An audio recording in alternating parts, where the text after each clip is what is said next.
Okay.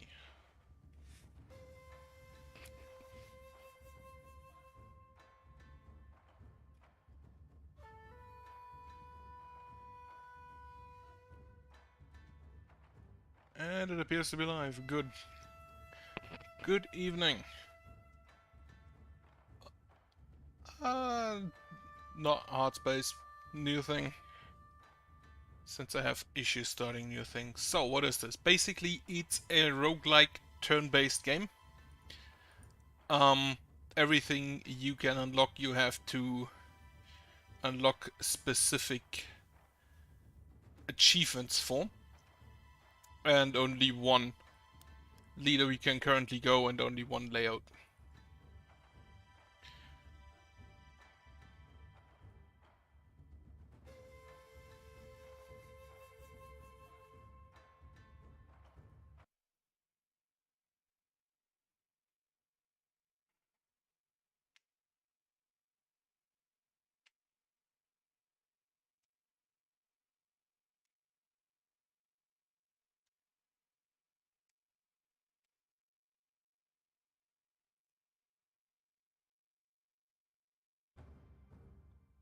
Okay. The world is ravaged by monsters. Takayasha the witch, daughter of the traitor Taira no Masakado, has employed foul sorcery to raise an army of yokai and rekindle her father's failed rebellion. During the initial uprising, Oya Taro Mitsukuni, which is, I believe, our character, champion of Emperor Suzaku, was defeated by the Gasha Dokuro, a giant skeleton summoned by the witch. Having failed the emperor, Mitsukuni fled in cowardice as Takayasha expanded her army, seeking dominion over Japan. While hiding on the island of Yakushima, south of Kyushu, Mitsukuni hears a peculiar rumor. The severed head of Masakado the traitor on display in Heian-kyo, speaks. Who would know better how to defeat Takayasha than her own father? With a chance of redemption, Mitsukuni resolves to make his way to the Imperial City in Kansai. So, this works like FTL. You have two exits, various nodes which you can travel to on predetermined paths, and I believe these denote a city where you can buy stuff. Not yet a full day from landfall on Kyushu, the party encounters their first yokai. Rounding the bend of a well-worn trail, Mitsukuni spies several gnarled creatures hectically sifting through the contents of a discarded knapsack. Mitsukuni sighs. Combat was inevitable, but did it have to begin so soon? Okay, this is the tutorial.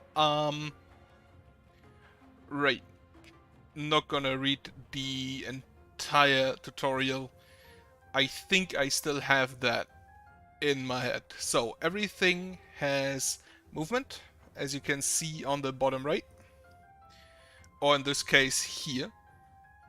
Can move 3 things. Everything has armor, I believe is this, and hit points.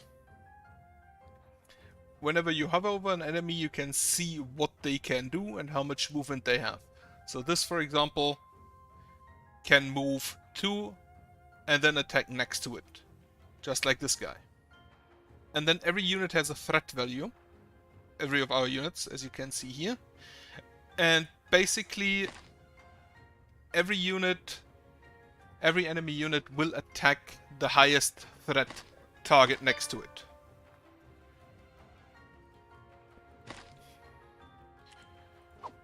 Attacking works like this. And if you reduce something to 0 health, it dies. Relatively straightforward.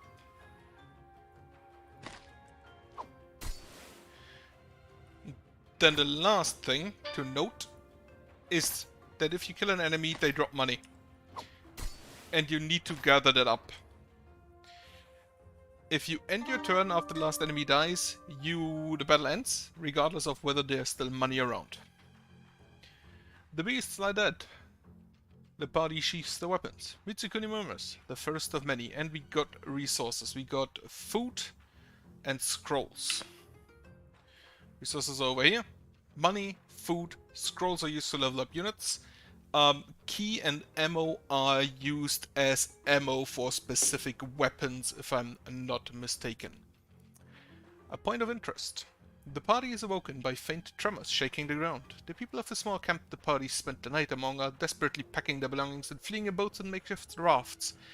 A thunderous crack fills the air and is accompanied by another tremor. Sakurajima is erupting. The sky fills with grey smoke, and glowing red magma churns beneath the billowing smoke columns. As the party looks on in astonishment, Mitsukuni spots a winged figure circling the smoke. A simple crow, he thinks. What nefarious creature has caused such devastation this time? And as in FTL, you can choose various things. So, the party braves the eruption, climbs the volcano, or this is too dangerous, it is best to flee with the others.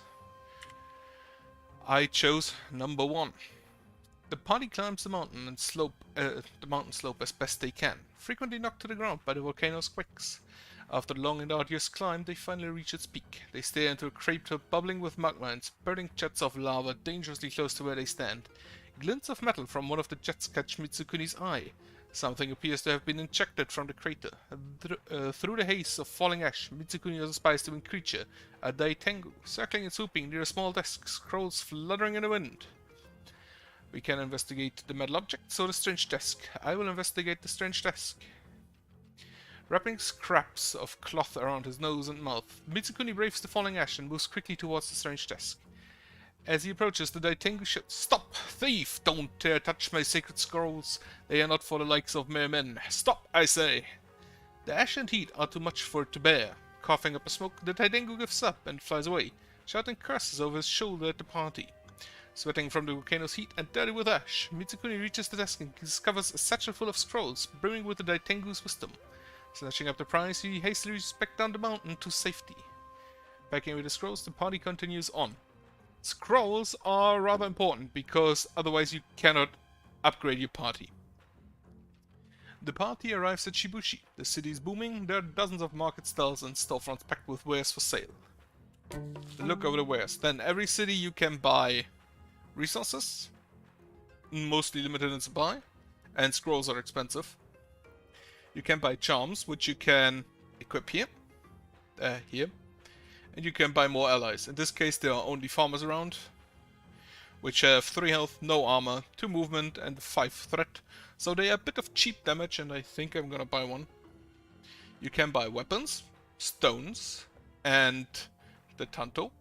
Tanto is the smaller version of the katana here.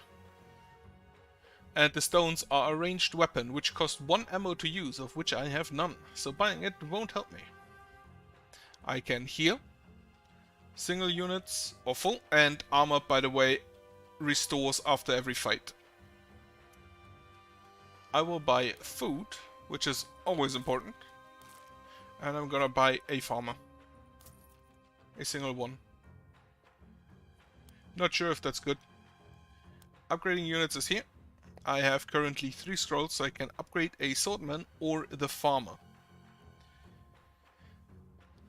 I'm gonna go for a swordsman because they get armor. Armor resets at the beginning of every fight, if I'm not mistaken. While health you have to manually heal. Okay, tutorial. Takeyashi the witch, through her many spies, has learned of Mitsukuni's movement. She marshals and sends forth her army, led by the ghastly Gashadokuro. Eager to avoid the giant skeleton, Mitsukuni presses onward. The Gashadokuro and its attendant army, represented on the map as a wave of darkness, will force a challenging battle anytime movement ends within it. Same thing as the rebel army in FTL. The party trudges through more miles of blasted landscape. Without fail, a group of Takeyashi's yokai manage to intercept them. Party prepares weapons and rushes to battle. Now here we have a skeleton archer. Those can be dangerous because they, as you can see on the bottom right, have 4 range. If you are point blank, they have a 40% chance to miss. And I'm pretty sure that's new because I've never had that before.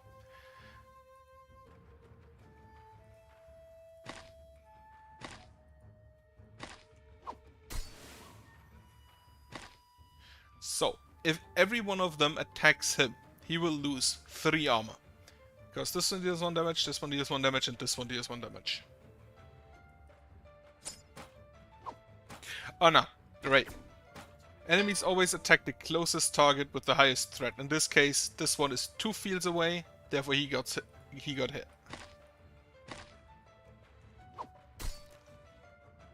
Now you can move here and hit this guy. If you kill multiple enemies on the same field, the money stacks.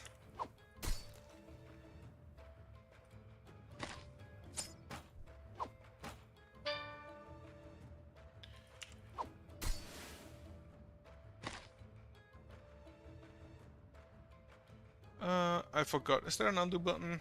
I don't think there is. Because this guy... Oh, this guy can still move on there. Okay. You can have only one move per turn and only one attack per turn. If I remember correctly. Okay, dispatches the yokai, 2 food, 1 scroll. And I believe I'm directly gonna use that to level up a farmer. Farmers aren't strong, but it's a bit of easy damage.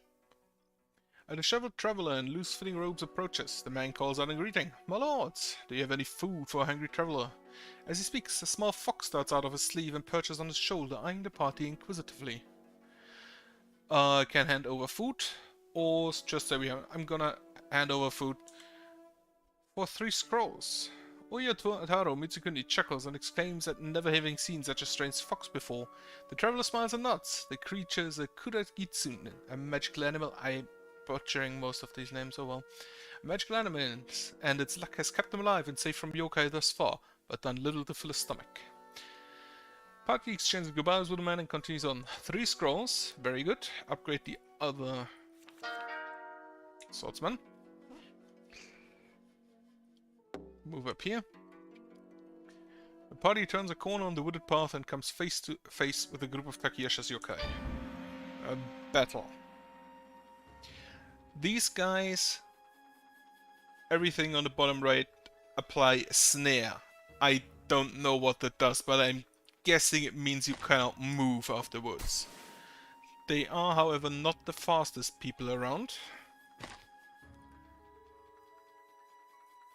So, if I move you here and you here...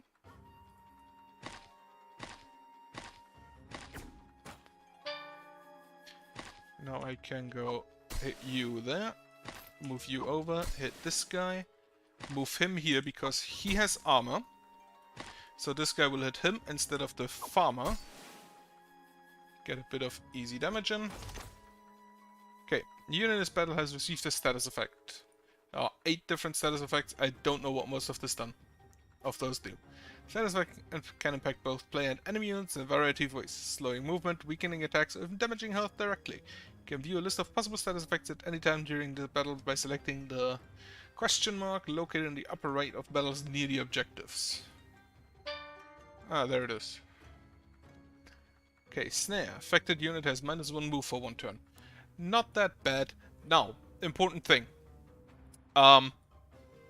If you move on money, you take it. If you move over money, you don't.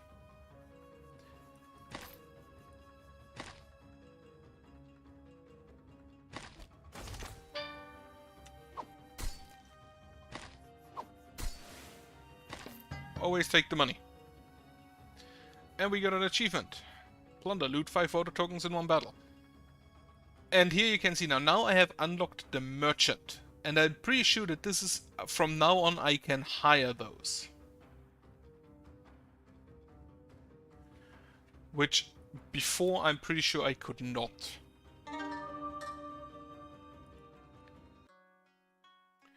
Okay, get a bit of food, get a few scrolls, get 1 scroll to be precise. Dusk is falling as the party enters Dazaifu. With storm clouds approaching, the party scurries into a sizable ryokan. As the party enters, the portly owner approaches, speaking loudly above the laughter from the common room. A room, some food, a warm bath. Not cheap in these dark days, I'm afraid. He trails off. Mitsukuni yearns for a comfortable bed despite the steep price, and here we have basically the blue options which require a specific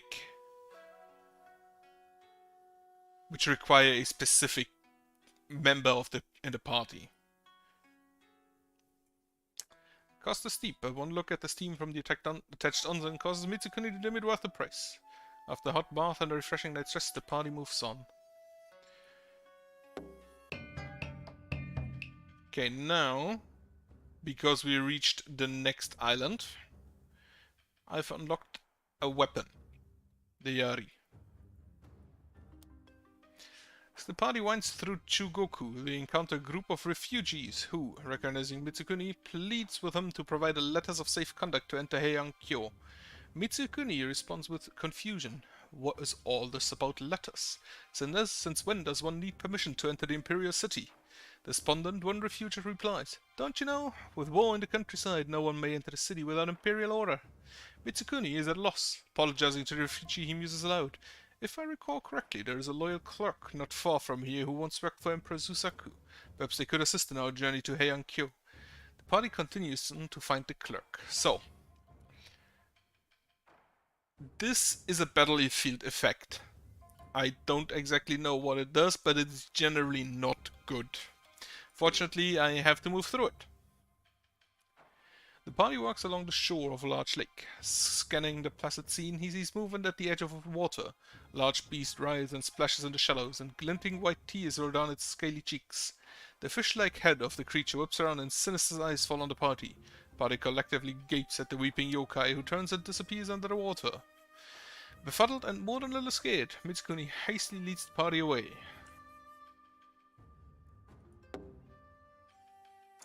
Ahead, Oyataro Mitsukuni sees two forms locked in combat. As the party nears, a yokai stands over the now still form of man whose head has been popped like a lemon. With a small snarl, the hulking yokai launches itself at the party. The party braces for attack as the yokai shifts and splits into several more beasts. And now there are more dangerous yokai around. This one deals 2 damage, which would be very bad, especially for our peasant. Thankfully, he's not all that strong.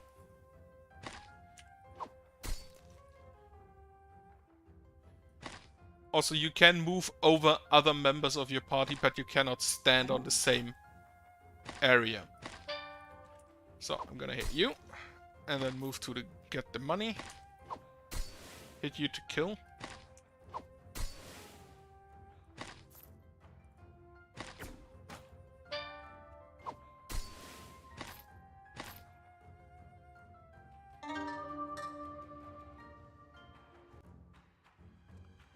Mitsukuni wipes the dark blood of the yokai from his weapons. That was actually really good.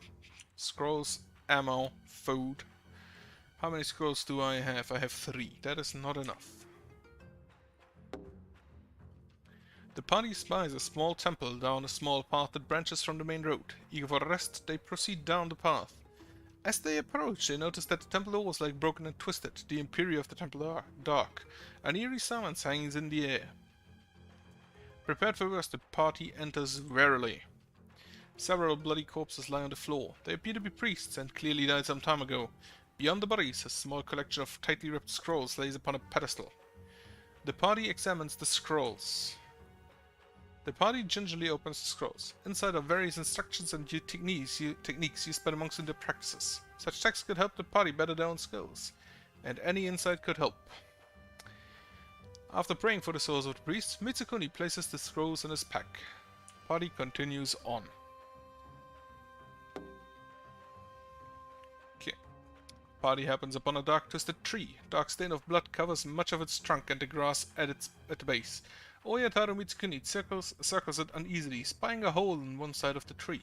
The hole reeks of blood and decay, but it appears there are some coins in the recess. Mitsukuni senses something amiss and elects to avoid the tree. This smells like a trap. That tree. The party is browsing the market of a small town when Oyataro Mitsukuni is approached by a wealthy merchant. He wishes to hire a troop to help protect the caravan of his goods from bandits and yokai on the loose. Interested in the prospect of a reward, Mitsukuni inquires further. The goods are located several days away in another village. The merchant explains that all the party needs to do is collect and escort these goods to their final destination. He's willing to pay a small fee up front with the promise of a much larger purse should the party deliver the caravan safely. Mitsukuni accepts the contract. The merchant provides the party with a coin-filled purse and the details regarding his contacts. Once the party has delivered the goods, his spies will provide the rest of the payment. With the agreement made, the merchant bows and excuses himself. So this basically works like quests in FTL. Good. A Approaching the former clerk's hometown, the party comes upon yet another assemblage of fleeing townsfolk. Oyataru Mitsukuni calls out to the crowd, demanding answers, but no one stops to speak with him. Abruptly, Mitsukuni is nearly bowled over by a small man fleeing in panic. As fortune would have it, this man is the very imperial clerk the party seeks. Grabbing the man by the shoulders and shaking some sense into him, Mitsukuni demands to know the source of the corruption. The clerk responds, "Yokai are attacking the town. Soon there will be nothing left of it." Casting politeness aside, Mitsukuni demands the clerk provide the party with imperial orders to enter Heianko. "Yes," the clerk summons. "If I had my seal, I could certainly do that. Alas, I left it at my desk, and anyone who enters the town now is certain to be killed." Mitsukuni orders the man to wait where the party attempts to retrieve the imperial seal. Weapons drawn, the party marches into town. Rounding a street corner, they find a pack of Oni fighting over the fresh corpse of an unlucky Mount townsman. Spotting Mitsukuni, they drop the tethered body and rush to attack. Oni, these are far more dangerous. They have 2 armor, 6 health, they deal 2 damage, and they apply knockback. Whenever anything collides with something else, they will deal additional damage. So I would prefer to kill them fast.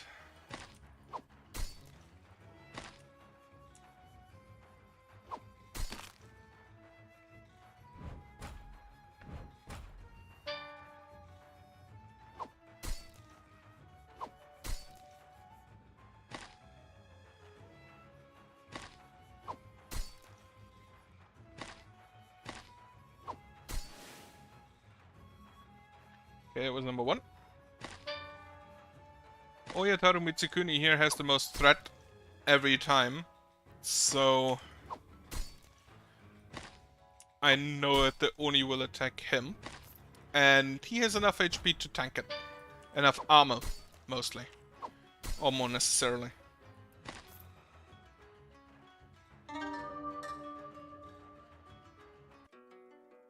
The beast dealt with, Mitsukuni leads the party through the chaotic streets to the clerk's residence. Inside, the party splits up to locate the seal. After several tense and destructive minutes, Mitsukuni finds it tucked in a first-floor cabinet.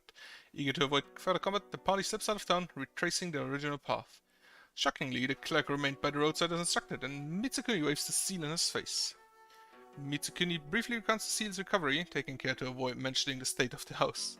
As promised, the clerk quickly prepares and seals the imperial orders to enter Heiankyo, and the party continues towards the imperial city.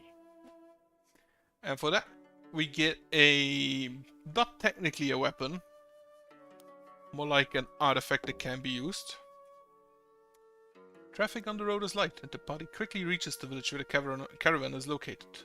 Oyataru Mitsukuni soon finds the contact the merchant spoke of and introduces the party as the guards that will escort the wagons. Nodding, the man bucks orders at a group of laborers who load up and lead half a dozen wagons to the outskirts of the village.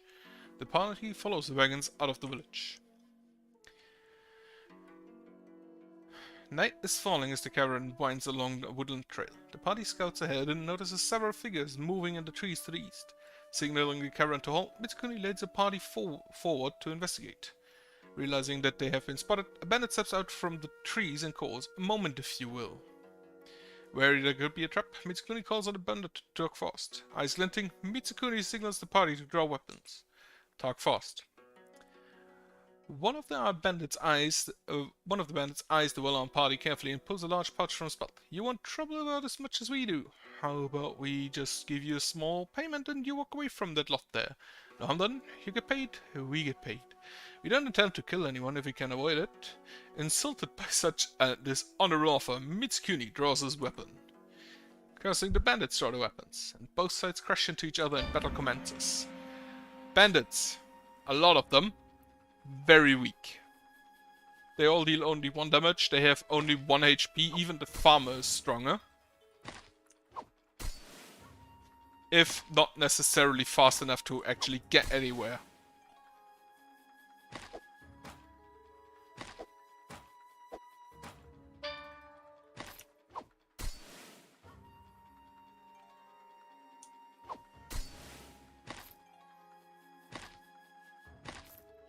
Gather up all the money. Don't let any money go to waste. and a bit of easy money at that. Battle is harsh and bloody, but the party emerges victorious. With no more signs of hostility in the trees, Mitsukuni leads the caravan forward, and the party continues on. So I think I have enough scrolls to upgrade Oyataro Mitsukuni himself. This W here in the leader screen means one additional weapons, of which I have none, so it doesn't really make a difference. With the last encounter many miles behind them, the party reaches their destination, a large trading way station. As the caravan pulls into the center, the laborers thank the party for the protection and begin unloading crates. A man in rich clothing exits one of the nearby buildings and calls out, "Ah, you have arrived!" Mitsukuni bows and introduces the party. The merchant smiles and nods as Mitsukuni explains the contract of escort and the encounter with bandits along the road. Of course, payment is in order. The man pulls a pouch from his belt and hands it over.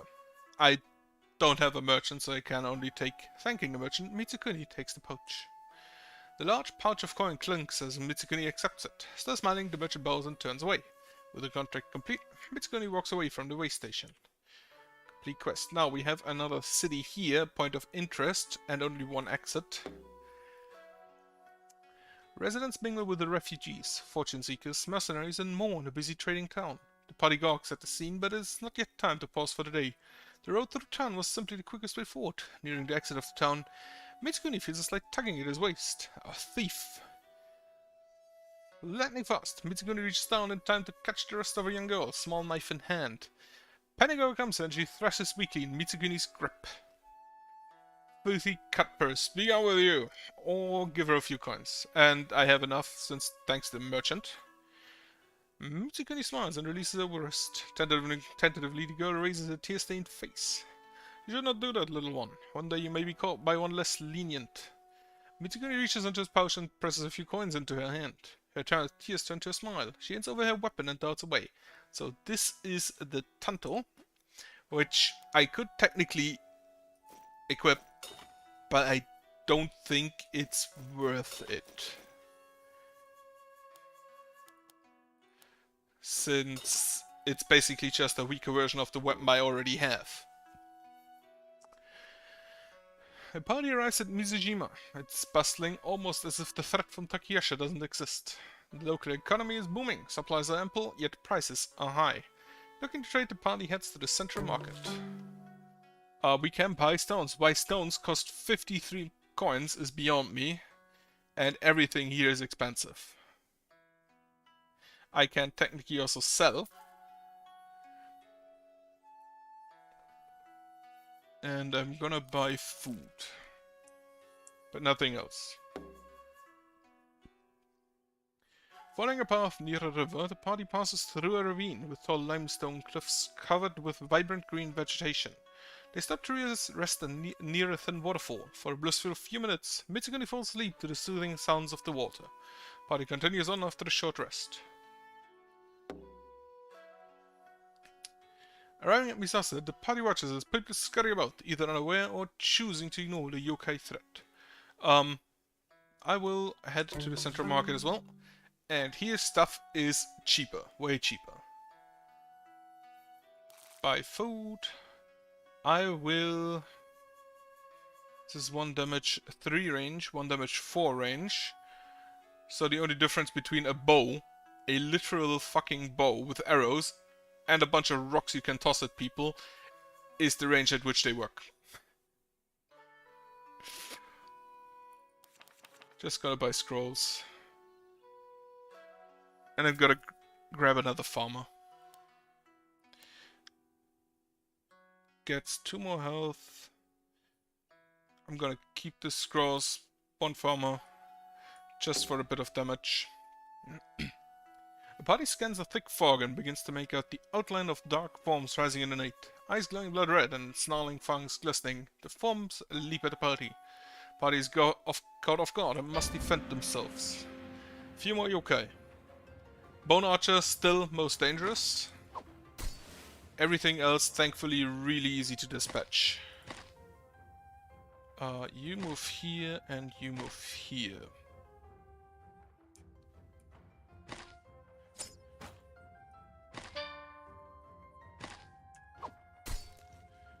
This one deals 1 damage. He will attack the warrior.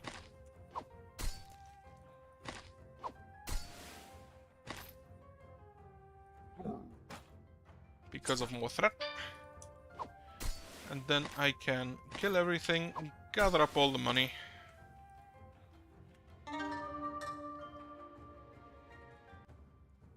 Wiping the last of human blood from their hands, the party sheaths their weapons.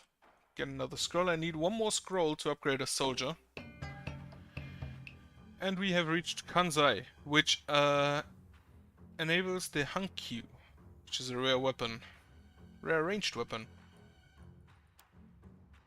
Okay, we have a story in Heian-kyo. I will rush that. And here we have again a battlefield effect. The party happens upon a deserted caravan in an open field. Torn stacks and damaged crates lie scattered among carts that are no longer travel worthy. With no apparent danger, the party steps forward to search. There are a few pickings, but not much. The party takes what they can. Thinking of his family and wishing for even one swallow of cold sake, Ogamtaro Mitsukuni pauses and smiles. The smile is shattered by the howls of an impending yokai attack. Party rushes to battle, and now we have an earthquake every 2 turns. And the earthquake will damage everything on the battlefield for 1 damage and move them in a random direction. This is a dangerous one. This is a skeleton archer with 4 armor.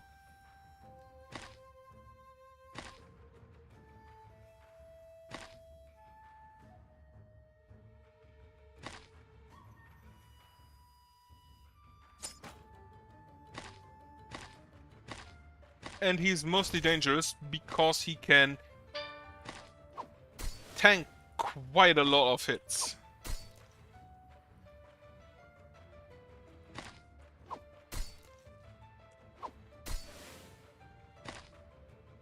So this guy will take 2 damage, 2 hits, or maybe even 3. And now the earthquake will commence. Everything takes 1 damage, which is especially annoying in regards to my peasants. Because they do not have armor, they cannot tank any of that away.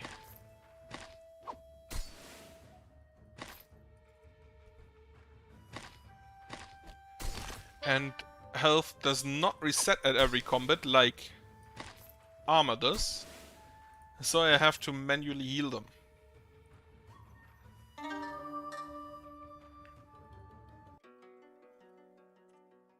Therefore I hope that this is... Oh, I'm just gonna go down here. Party tracks along a road that winds its way among rolling hills and spots a small caravan approaching from the other direction.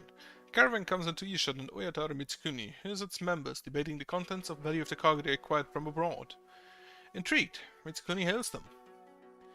Mitsukuni flags down the caravan and inquires about their cargo. They excitedly regale the party with tales of the travels. Travelers show the party the latest fashion from Goryeo, scrolls outlining the unique fighting techniques of the Wu dynasty in China, and some sutras of the Mahayana Buddhists. Mitsukuni inquires about the Wu scrolls. One of the travelers proclaims with an elaborate flourish, the fighters of Wu are renowned in China for the swiftness and prowess in battle. These scrolls are worth a hefty sum. Mitsukuni offers by the Wu scrolls. Yeah.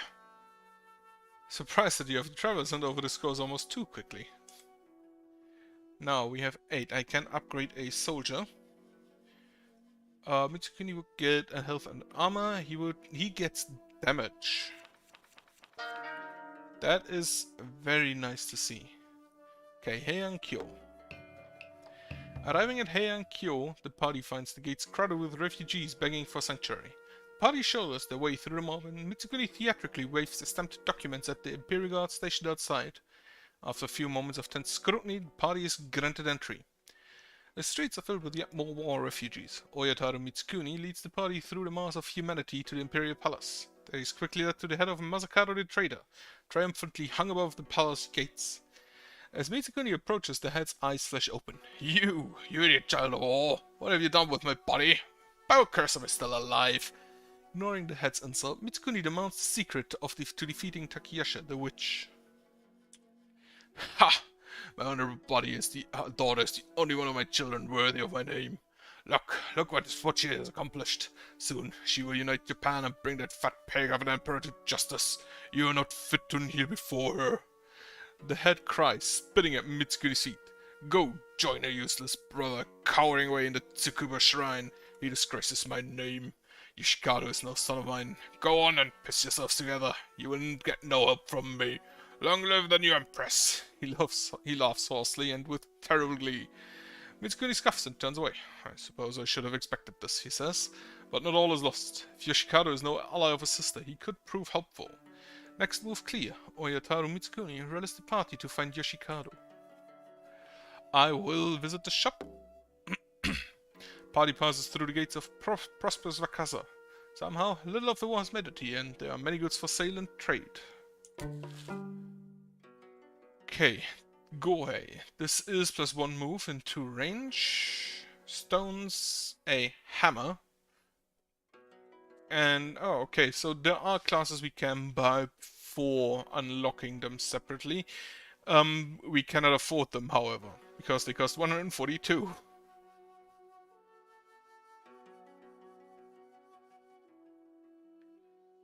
So I will heal my peasants. I will buy scrolls and food. And can I afford? I cannot afford.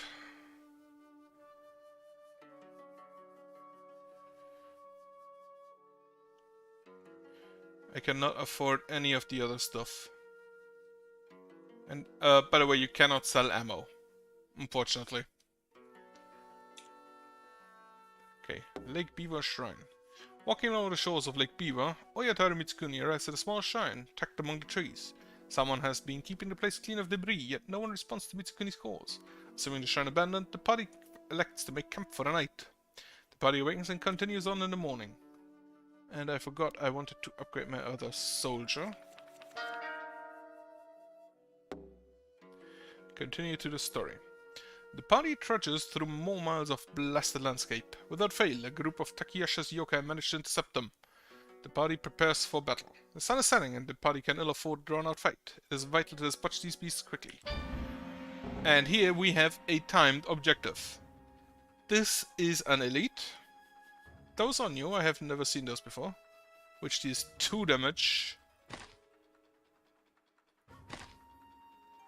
Okay, peasants and this warrior should be able to clear down here.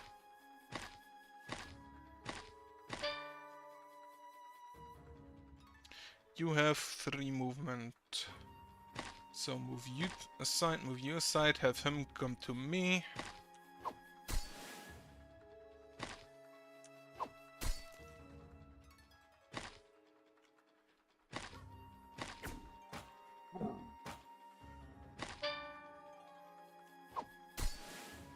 Him, move over, get the peasant involved.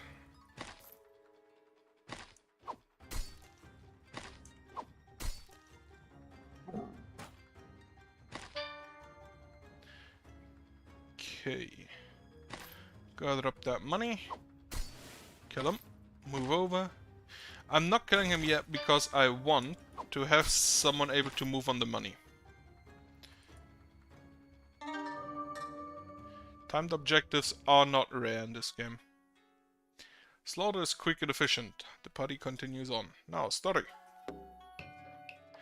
On the road to Chubu, the party chances upon a demon bear hunched over fresh kill.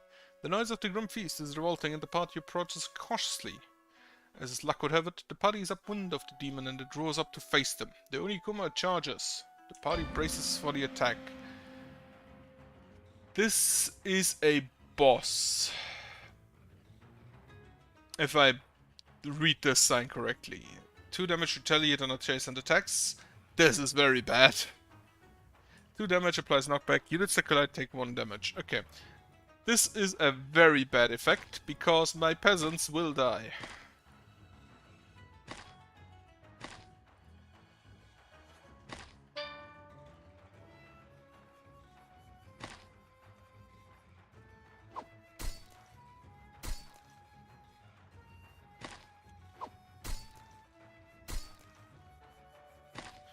For this fight, I would really like to have an archer.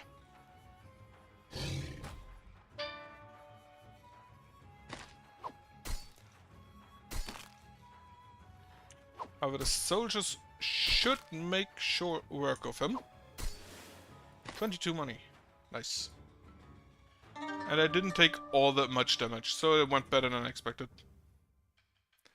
As the blood of the beast soaks into the ground, the grass around its corpse withers and dies, soil stained by the witch's dark magic. If there are more of these, or worse, Mitsuguni lets his thoughts trail off. With grim resolve solved, the party continues its quest to the Mount Tsukuba Shrine. Okay, when a story battle related to Heian Kyo gives us the Palace Guard. 3 damage, applies knockback, that sounds powerful. Gonna visit the shop. Parter enters the impoverished Ichigurani that has clearly seen better days. There are opportunities to trade here, but the selections are limited. But it's cheaper than normal. And I will absolutely take this bow.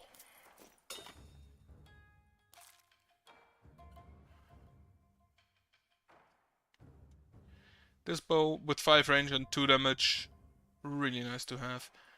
Heal all. Then move on to the next island. Okay. For 8 scrolls I could upgrade another soldier.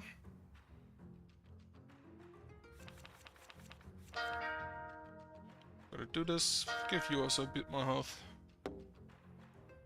Party encounters a group of yokai feeding on the remains of local villages. Breaking from the grim past, the yokai change the party. And this is again a timed combat.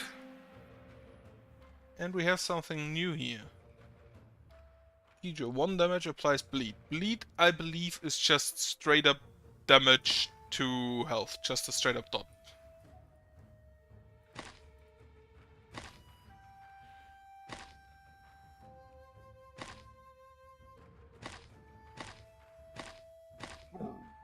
And I forgot, I could have used my bow.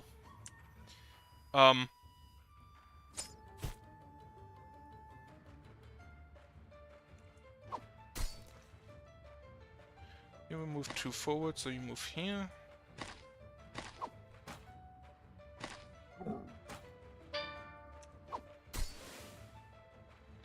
Okay, then you can kill this flying head. You shoot her again. And yeah, you can only attack once per round, even if you have multiple weapons.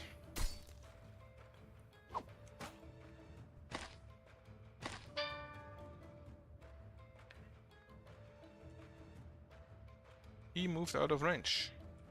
It's unfortunate. You can move up to here, so that's fine. You hit him. Move 1 up. This guy hitting me is not really an issue.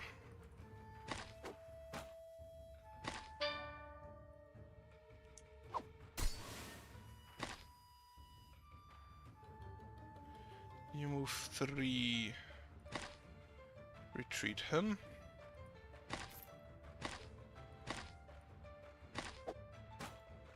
So yeah, bleed is just straight up you take damage at the beginning of your turn.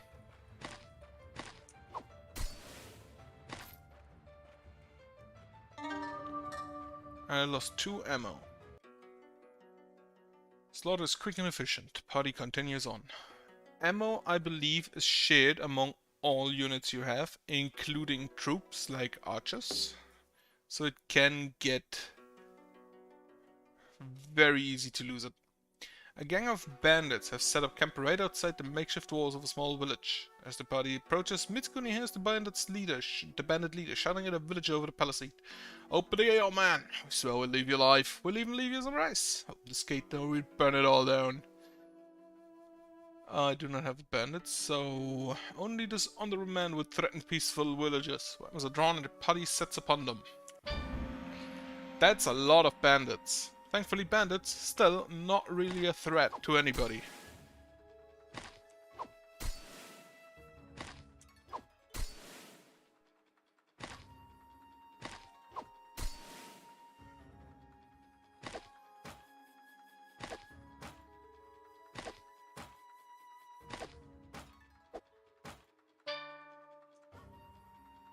You get the money, kill him. Move here, kill him.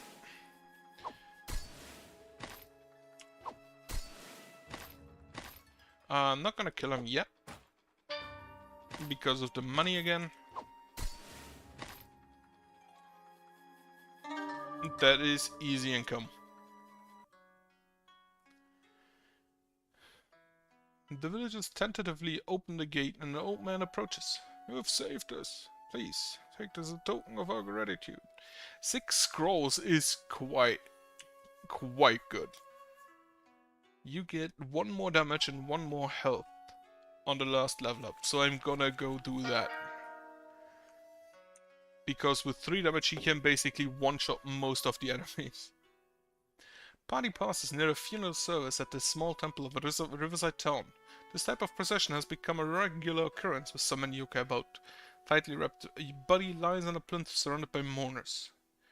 Mitsukuni approaches, pays respects, or lead the party away. Pay his respects, press F. As Oyataru Mitsukuni bows his head, an inhuman snarl rings out. On the temple roof perches a half-man, half-cat, wreathed in flames.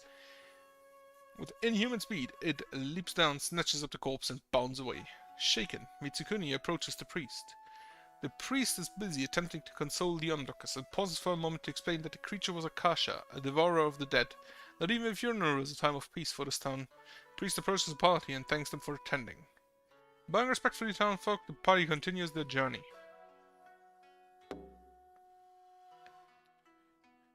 Passing through a village of steep-roofed Gashotsukuri, the party arrives at the famous hot springs of Giro Onsen. Thrilled to see the steaming pools of the open-air Rotemburo by the riverbank, everyone ropes and lowers themselves into the pleasant waters. Feeling rejuvenated, the party continues on the following morning. Okay, another shop. I don't have all that much money, but I need food. Party enters Kizo and heads to a nearby ryokan filled with people eating, drinking, and shouting. There may be some viable recruits here. Bandits and farmers, which I cannot afford the bandits, and I don't think I need farmers. I want to avoid the wind, and I want to go to the city.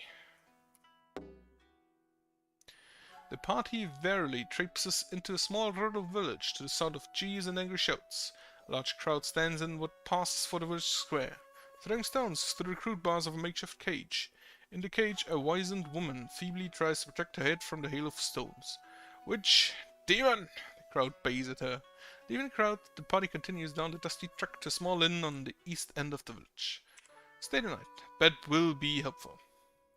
Party settles into the common room of the inn, curious to hear more of this witch. The villagers appear eager to talk, and Mitsukuni quickly answers that the old woman is a recluse, dealing balms and potions. Apparently, the rate of stillbirths and newborn abnormalities is dramatically high among those mothers she has tended to. Party suspects this is nothing more than a sort of rural superstition that rears its head in cursed times. The parties are no teeth or claws. Duty requires the party to aid this poor woman. Party is not eager to consent. Aid the poor woman. Party sneaks out of the inn and approaches the cage, signaling the woman to stay silent. As the fitter among the party pry open the bars, a cry rings out, causing the crowd to shrink back in fear. Several villagers appear in the street with farm tools and crude weapons. The party doesn't wish to spill civilian blood. The old woman must be left behind. Doesn't even give you a choice. Party traipses down a well-worn footpath. Ahead, the screams of yokai ring out. The party prepares for battle. Timed battle again. 14 armor and applies stun with 4 damage. That is heavy. And it means I will move you here and shoot it.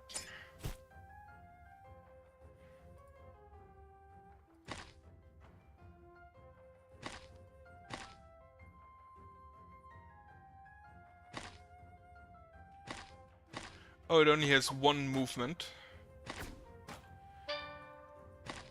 So the goal is probably to...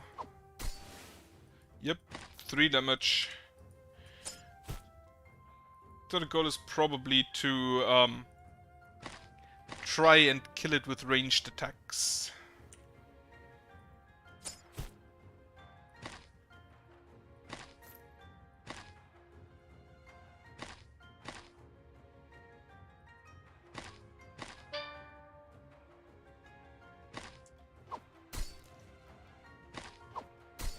So wait, this is 5 damage. This is 2.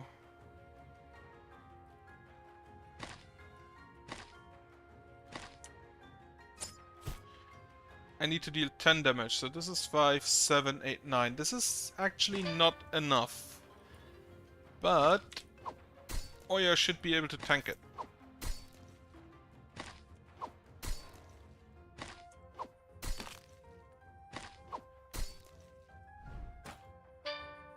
Okay, stun is, I imagine, just... Actually, you may not take any actions for 1 turn, exactly.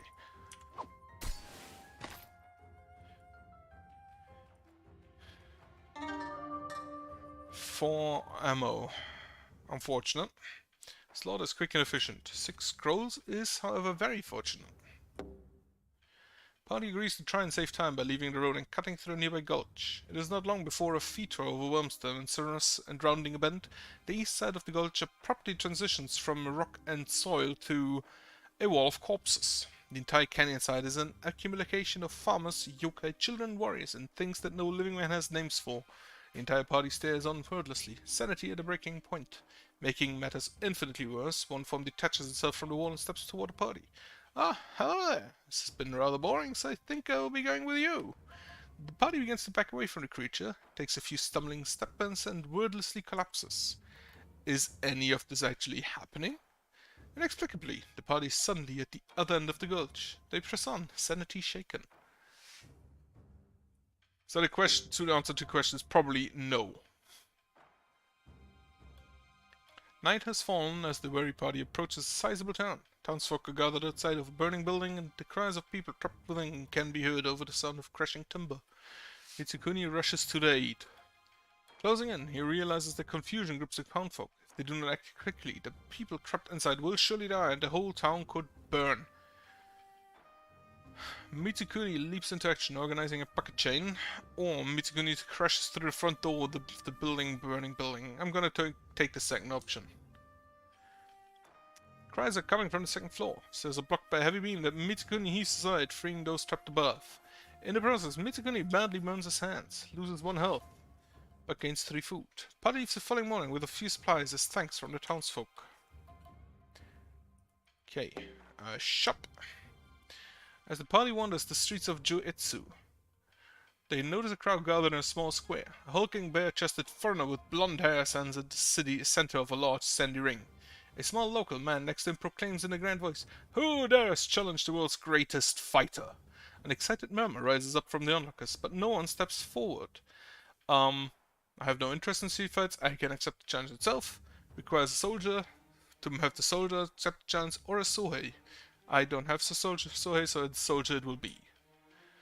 A gong tolls and the fighters smash into each other, neither giving an inch of ground. After it seems an age, they collapse into each other's arms, laughing raucously. The fight is a draw. To the cheers of the onlookers, the announcer returns the wager with a bow. With added insight into close quarters combat, the party continues on. I have 9 scrolls, I need 13. Or I upgrade my other soldier, and yeah, I'm gonna go ahead and do that. Also, as you see, you can apply scrolls early. I just kinda only do that after I have enough to get a full level up. The sun is low on the horizon as the party stands at the edge of a mountain ravine. It would be unwise to travel such a route at night when the slightest slip could spell disaster. Grumbling at time wasted, the party has no choice but to camp early. There are still a few hours before full dark. The party uses the remaining hours to rest, to forage, or to train. I'm going to go with train. The party runs to their training regimen. Everyone is weary after a vigorous sparring session, but the skills are sharper than before. Night passes without event. Come morning, Mitsukuni leads the party into the ravine. I need 7 more. Reach Kanto, which is the bow. The bow can attack 2 fields at the same time, I believe, but costs ki. I need to move here. I'm gonna go over Odawara. 2 women eating under a maple tree bicker over whose robe is of the finer quality. Noticing the party, they insist that Mitsukuni settle the debate. Surely you have seen enough of the land to recognize quality when you see it, so which of us wears the more exquisite kimono? Mitsukuni, beckoning women to stand, takes in the ropes in order to render a judgment. Mitsukuni is frustrated by the pettiness of the discussion and defers to the party. I'm gonna beckon the woman to stand, and... Okay, Mitsukuni pretends to be deep in thought for a moment before declaring the woman on the left, whose robe is a brilliant green, the winner. The woman titters and bows in thanks before handing over the scroll. A poem I have often enjoyed, may it inspire you. Still slightly befuddled what just happened, the party continues on. Apparently we learn how to fight from poems. The party travels along a narrow mountain trail, cliffs rising up on both sides. The noise of falling pebbles prompts Oya Mitsukuni to look up just in time to see a large boulder crashing towards the party, bouncing wildly as it falls. With no time for thought, the party loops to hugs the side of the cliff. Boulder crashes harmlessly to the ground, narrowly missing the party. A few hulking yokai stand on the ledge above, roaring in frustration at the near miss. Mitsukuni barely has a moment to brace himself as the beasts hurtle down the cliffside. The fuck is this? Sunamura no Onryo.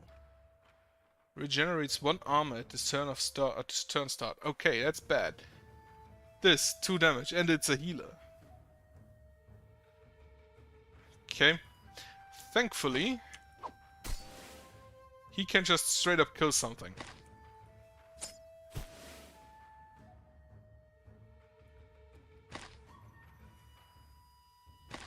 And I hope that this guy moves over here. He didn't. How much damage did he deal? 1. Kill the archer. Grab the money.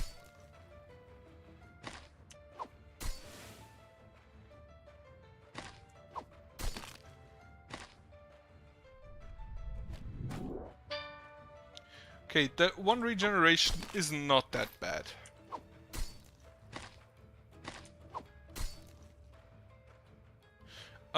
I forgot that he cannot move away. So my peasant took a bit of damage, but I should be able to easily heal it at the next chop.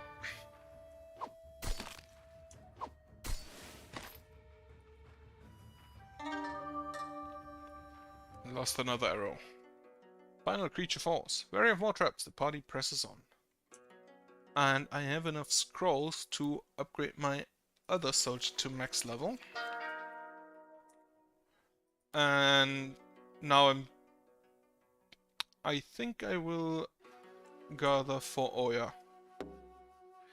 Oya Taro, Mitsukuni, daydreams about simpler times. The screams of Takayashi's yokai break their reverie. It is a timed battle. This man has 6 armor. That is not good. This one will attack whoever stands here after this one dies.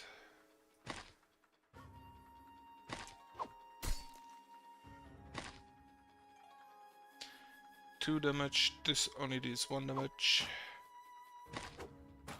I like how the skeletons with armor actually have armor on. What the fuck? Teleports to water, next turn steals water. Fukuramujina. I have never seen that. It's a fucking loot goblin.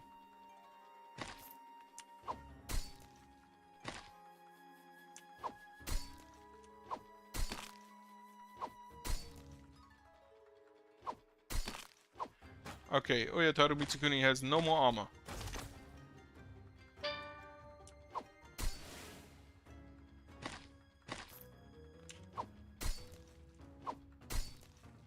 Can he take a hit? Yeah, he can. Shouldn't be too much of an issue. Though healing him now is a tad expensive, maybe.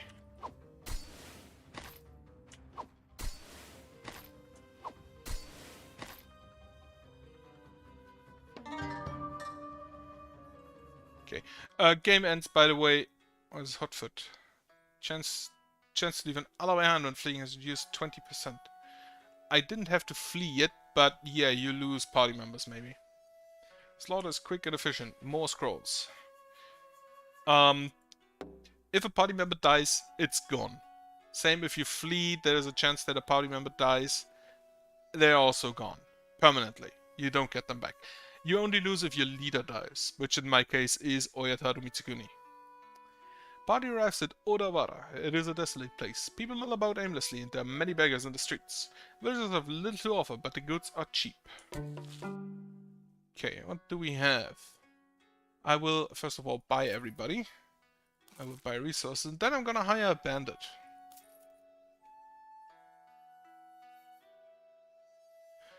Improved armor. Party members gain 1 armor, does not stack. I cannot afford this. Human Bane, fortified. Immune to weather in battles could be really good.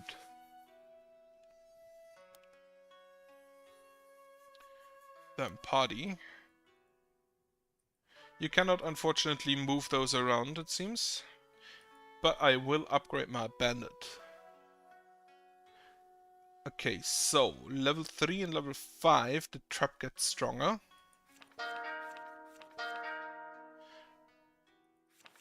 And he actually gains a bit of armor. So I need 5 scrolls for the next level up. That is not that much. And I just now see that the units have different rarities and units. Okay, threat 25, 4 movement, 2 armor. Does this have a cooldown? We will see in the next battle. Party wins its way through the wilderness. Rounding a bend in the trail, they are startled by a large group of soldiers.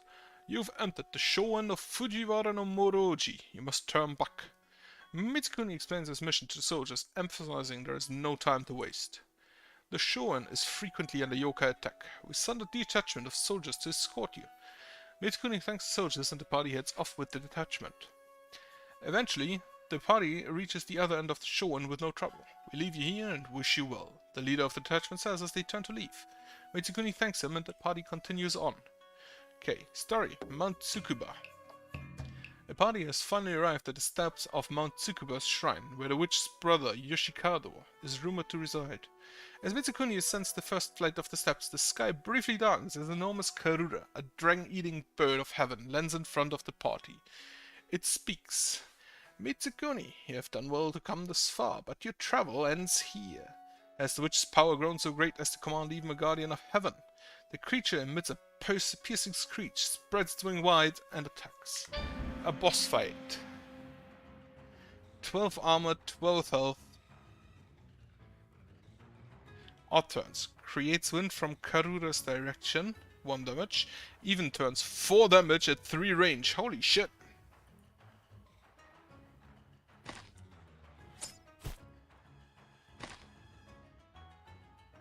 This is an odd turn.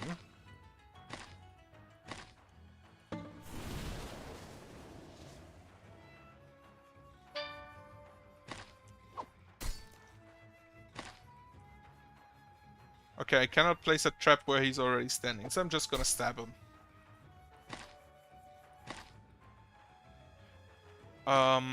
3 range. Okay. And it set me on fire. What does fire do? Affected unit takes 1 damage every turn. Okay. So this will be reduced by armor if I understand it correctly. Ah, and it leaves a field for damage on the battlefield. So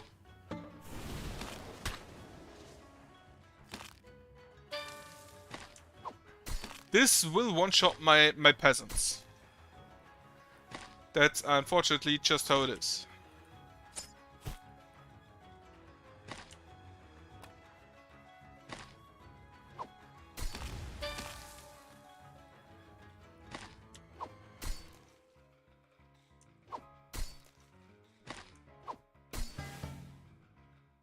Okay. Went well enough, and I got an achievement, a new leader apparently.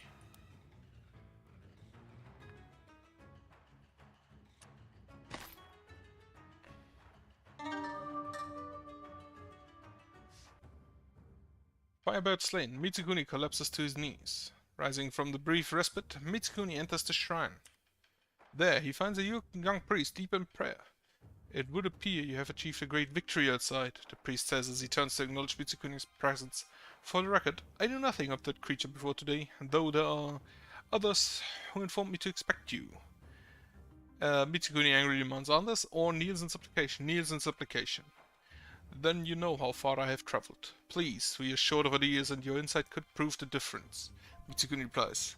Sighing, Yoshikaru responds. I knew what she was planning, but I did not believe she was already beyond reason. Mitsuguni nods solemnly. I understand.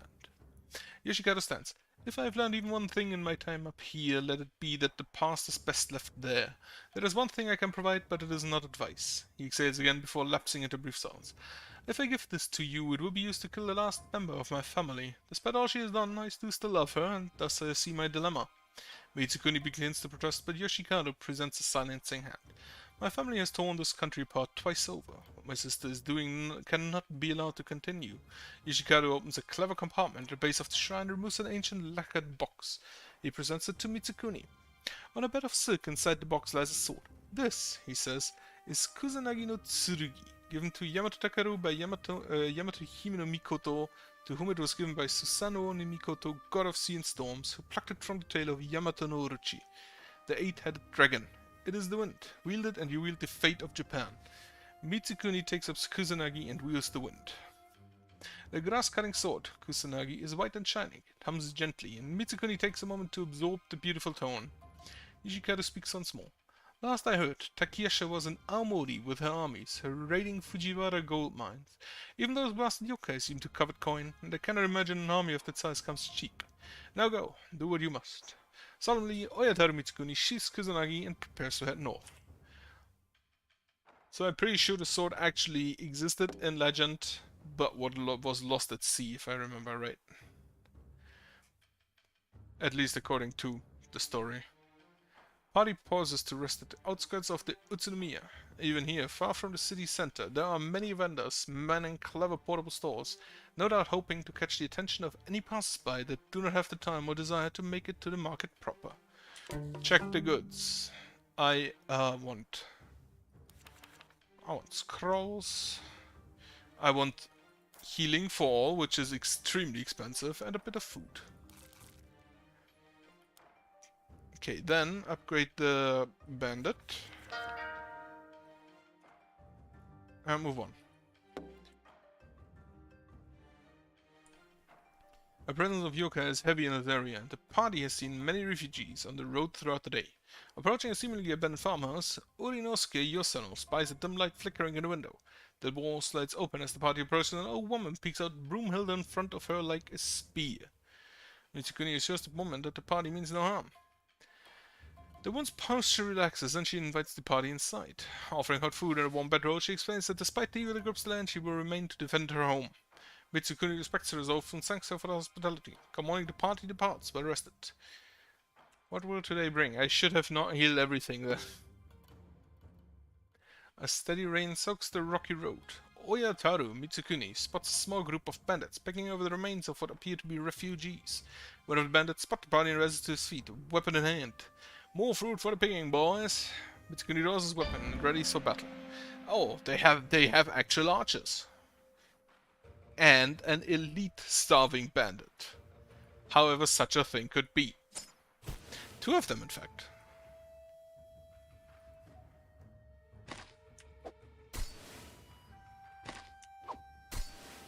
Bandits are still not a challenge at all.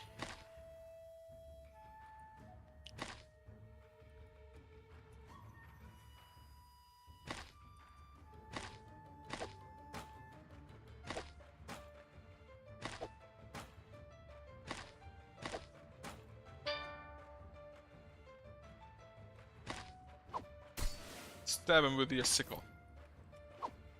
Stab him with your sword.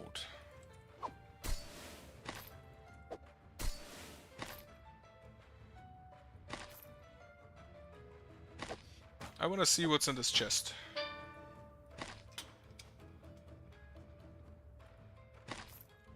Apparently, it will only show me afterwards. But yeah, bandits, not a problem. 149 Wado, okay. Final bandit thrashes on the ground and Mitsuguni looks toward the broken forms of the refugees. Fleeing the plague of yokai only fall at the hands of bandits. These are dark times. Muttering a prayer for the dead, the party continues along the muddy road. The party pushes through a dense forest and comes upon a small wooden shack hidden among the trees. They enter and are surprised to discover a bustling izakaya. Particularly drunk man catches sight of Oyataru Mitsukuni and insists he sit down for a sake. Yeah, let's humor the man. Humor the man. Mitsukuni takes small sips of sake as the man weaves tall tales of his exploits against the yokai. Thanking Mitsukuni for listening to his tales, he reveals he has some medical training and offers to mend the party's wounds. Mitsukuni thanks the man and the party departs. I do not have enough scrolls to upgrade Mitsukuni, right? No. Gonna upgrade the peasants then. They also get an additional damage at level 5, so that can help. There is a lot of earthquaking going around here. A group of Takayashi's yokai charge at the party, and it's a timed battle, and I thought this row belongs to them, but thankfully no.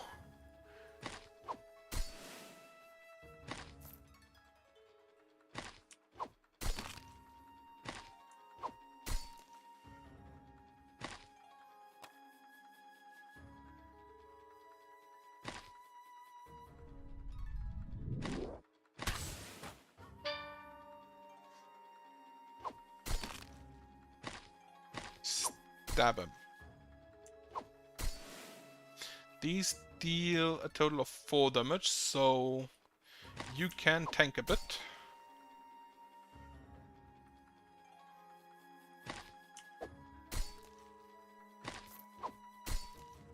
And the trap is available every turn, which is good to know. Okay, stab him again. Leave. You slice him, and then shoot him. You have... how much armor do you still have? 5. That's enough.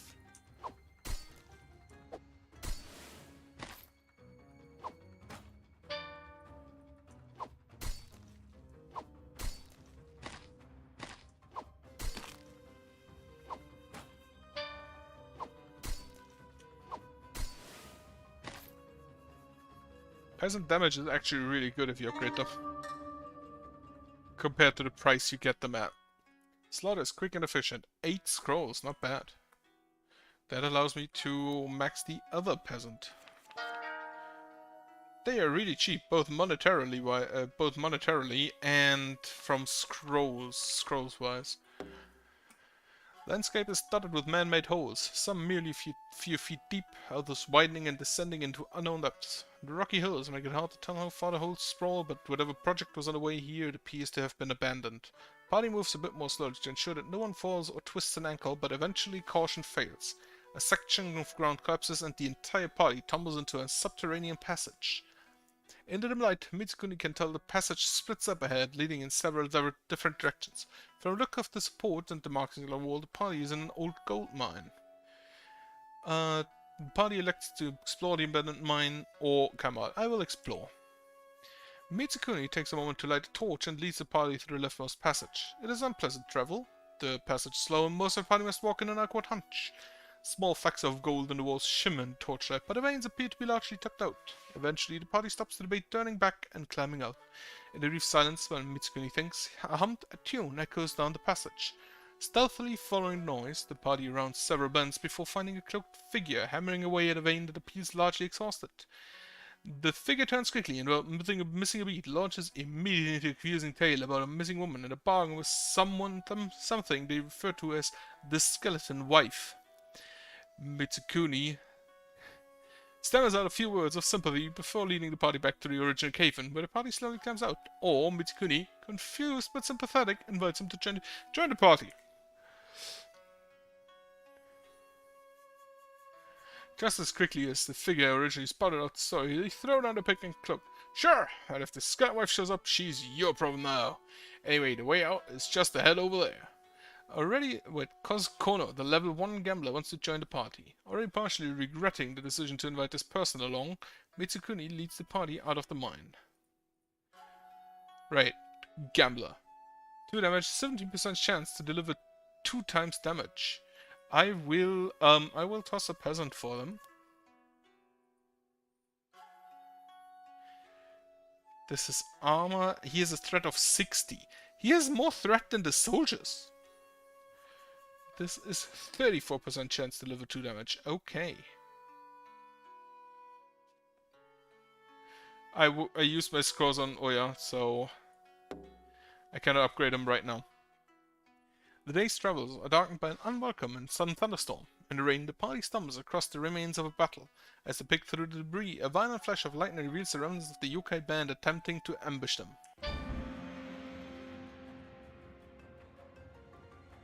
You deal 2 damage baseline. This we have an elite skeleton and an elite of these guys.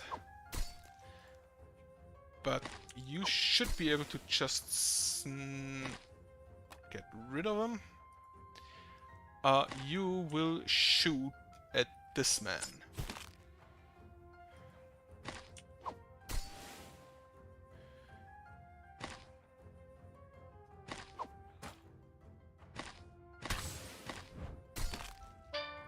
Okay. You move here. He did not crit. I appreciate the dice. Okay, now I would like to get rid of the enemies before she kills my... I should have shot her.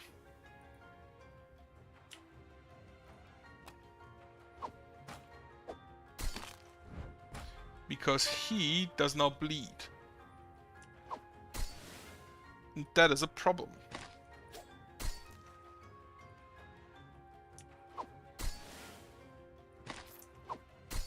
The leader, by the way, has, I believe, always a 100 threat.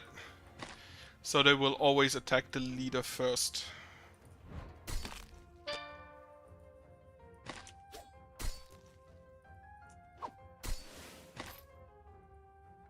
And now I need something to heal myself with. I got 8 scrolls after battle party continues, right? I will use those scrolls on my gambler.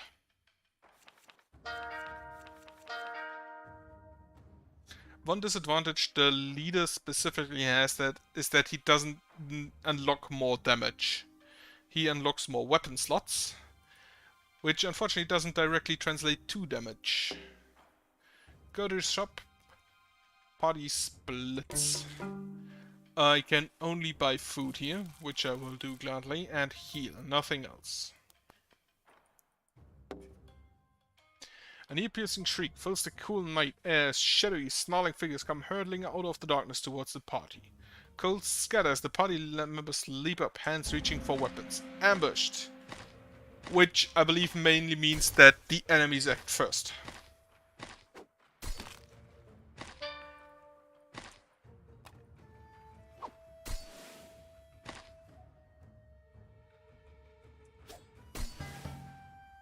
Overkill an enemy by 4 more damage. So that was a crit for 6.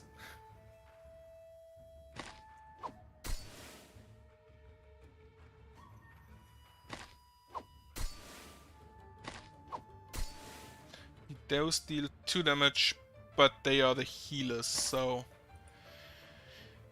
if they hit me instead of healing, that's also a win.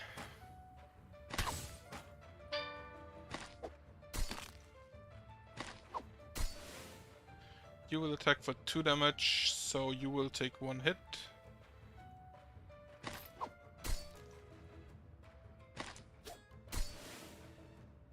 Yes, another crit.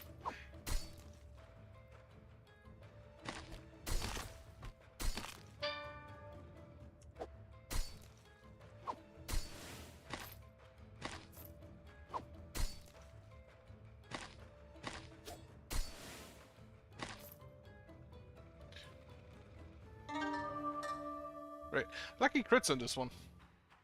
Final beast falls, crashing into the dying embers of the party's campfire. Silence blankets the nights once more.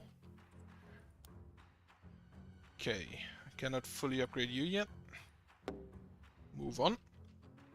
Party pauses to rest their feet and eat a simple meal. In the field to the west there is a strange structure that looks almost like a giant anthill. They approach cautiously, Mitsukuni opening a bizarrely ornate door to enter. The interior is dark and bare, other than a huddled form that moans as the lights hit it. Please, it won't let me leave. Every time I try to open the door, I find myself back here on the floor. Don't know what will happen if you try to drag me out, but please, you have to try. But Mitsukuni glances back at the rest of the party and then nods in the direction of the pathetic form on the floor. Give it a shot. Yeah, let... Mitsukuni braces the door while the rest of the party drags the form out of the structure. Upon crossing the threshold, the figure flickers, fades, and disappears. Perplexed, the party presses on. No leaving. The road leads the party to a raised village, ruins still smoldering with white wisps of smoke. As Kazukono searches for survivors, a sudden clatter of falling boards reveals a band of yokai picking over the remains. Party prepares to slay the demons. Quite a few of them, actually. And a few elites as well.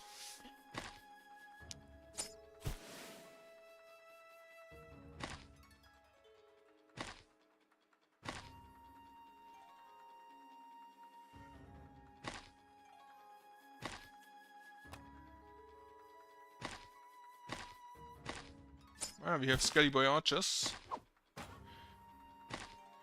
And the archer hurt.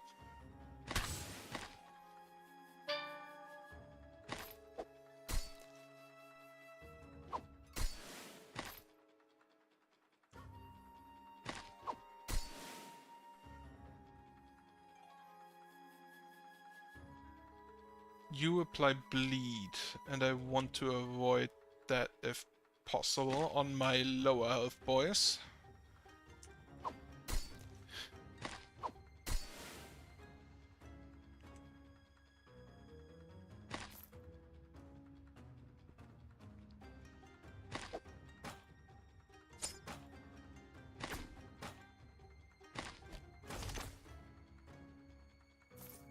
He stole my money.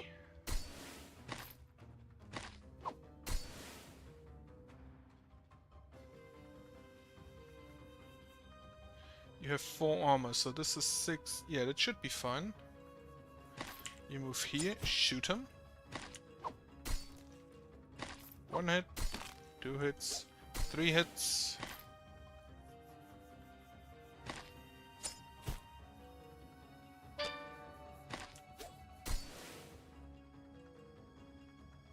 And nobody can reach that money. Unfortunate. He took a lot of damage. After dispatching the foul creatures, the party discovers a villager, bound and gagged by the yokai. The party offers the villager a chance to join them, or releases the prisoner. Determined to take on revenge on Takayasha, the now freed prisoner agrees to join. It's a level 1 farmer, so I'm gonna ignore that. More scrolls. I still need 1 more to upgrade him again. The party passes through low hills, following the natural bends of the land. Ahead, the hills open up to reveal a broad expanse, filled with rows and rows of man-sized stones.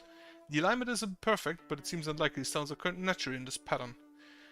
This is odd but not overly concerning. The party presses forward, or Mitsukuni believes this might be a sacred place. Party searches for another way around. Gonna go with second. It requires a fair amount of backtracking and 1 climb up grease-covered slope, but eventually the party circumvents the valley and continues on.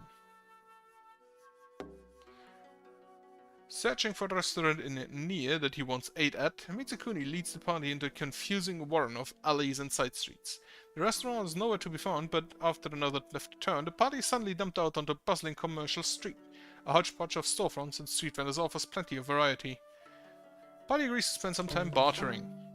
We have a better bow, but it costs 2 ammo for double the damage at 1 more range. And this is the one I already have, Maruki Yumi. I definitely want to heal full. Purchase 25 health from healing shops in 1 place. Okay. Gives me a healer. Good to know. So a hammer applies knockback. Is technically better than the sword. But it costs key. What does the fan do? Rare, plus 1 damage at 2 range, which is a buff for 2 key. Gonna buy the scrolls. Is there anything? 1 move in combat, Hawkeye, 1 ranged. 1 damage to humans. Party members gain plus 1 armor. I cannot afford that. I would love to though. Gonna buy this and ammo.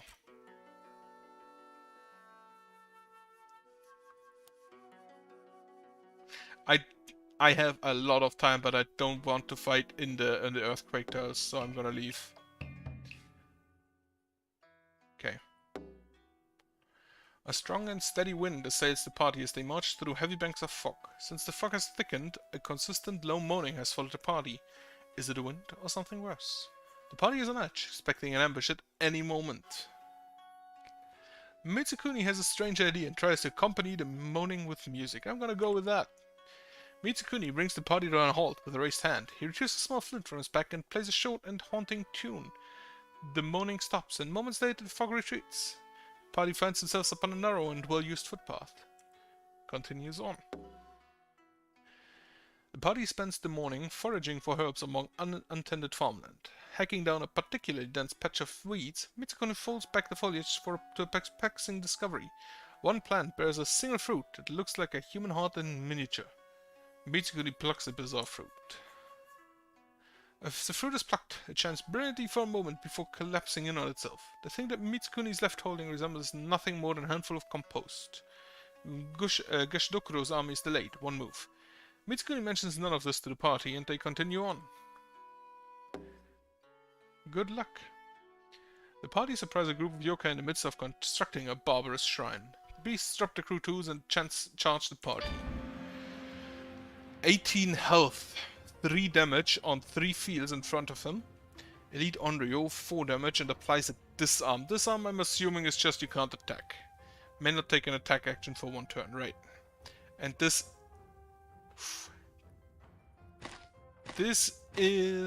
could be problematic. I want to kill this guy first because he has quite a bit of this one deals 4 damage, huh? And he moves first, so he will move here, attack the bandit. Oh, he did not? Interesting. Right. You move here, attack. This one deals 3 damage, okay. Crit? No crit.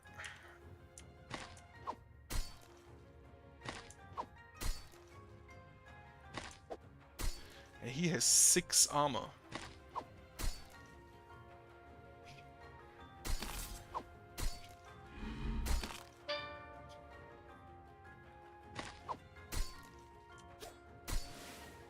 Fortunately, again, no crit.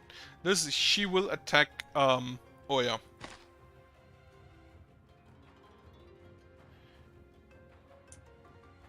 Two armor, 5 armor. I need to get rid of her. He is disarmed and cannot attack. Now Oya is disarmed and cannot attack. You two kill the skeleton. And then gang up on her.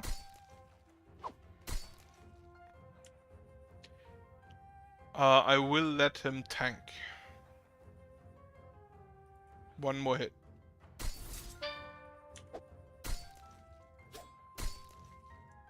Again, no crit.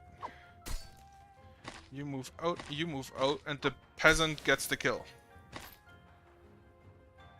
That was more damage than I wanted to take.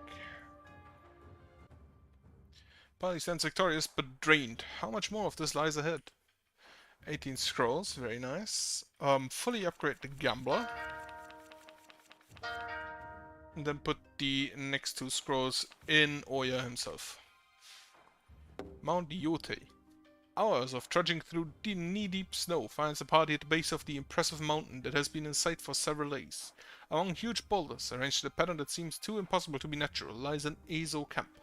As the party approaches, a lone man emerges from one of the tents, shouting and gesturing wildly. As he nears the party, he trips and stumbles and meets the scree, and his head smashes against the rock with a sickening crack. The man briefly twitches before lying still. Curiosity piqued, Mitsukuni cautiously leads the party towards the campsite. It seems as though the man was trying to warn the party off. Mitsukuni, taking no chances, as close to his ultimate aim, leads the party away. No, I'm gonna go in. The campsite lies tucked among dozens of huge boulders, arranged in a pattern impossible to determine without viewing the scene from above. Mitsukuni barks out a greeting, but no one emerges from the handful of tents. Gingerly inspecting each tent in order, the party finds them all oddly empty of any bedrolls or personal possessions. Now wandering aimlessly amidst the boulders, Kono cries out in surprise, beckoning the rest of the party behind a boulder on the west end of the camp. A bounty of supplies, food, arrows, darts, dozens of other items is stacked in neat rows. Everything is arranged in a way that suggests military precision and planning. The party helps themselves to the supplies. I don't really need supplies at the moment. It seems like some larger body of men is supposed to meet here. Mitsukuni instructs the party to leave the supplies alone.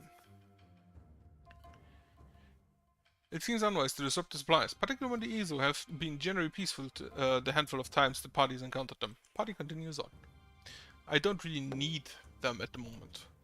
Party crosses rock-strewn snowfields as the sun rises and the day warms. The melting snow gives off great gouts of steam, far more than should be expected given the depths of the snow. Within minutes, a dense and clammy fog has enveloped the party. But not just the party presses through the fog. Having experienced similar events too many times at this point, the party members now have a custom. They align themselves single file and each place one hand on the shoulder of the warrior in front of them, marching in unison. Eventually, party clears the fog bank and continues on. I want to go to the outpost, because I think I can heal there. The wind shifts and light snow flurries in transition, night slow flurries transition to a full-blown storm in a matter of moments. The cold wind bites deep, and visibility is yet again reduced to a few yards. Continuing the march without the aid of any visual landmarks seems crazy. The party agrees to halt. Mitsukuni orders a halt, and with no opportunities for shelter, the party sets about creating a simple windbreak. For a while, time has passed with the sharing of stories, but shouting over the wind quickly becomes exhausting. Everyone lapses into sullen silence. When the storm finally passes, everyone is thoroughly sore and strained from outspent contorted behind the small windbreak. Party trudges on. How much health does Oya have? 2. Okay, I am very low on health. Searching for a safe point to ford an icy stream, the party is caught off guard. A mob of ragged yokai, oblivious to the cold, charges upstream. What the fuck is this? Furutsubo. 3 damage at 5 ranged, point blank penalty. 2 damage at 4 range, those are all ranged guys. This is not good for me. Need to take out as many of them as I possibly can immediately. Without losing Oya, preferably.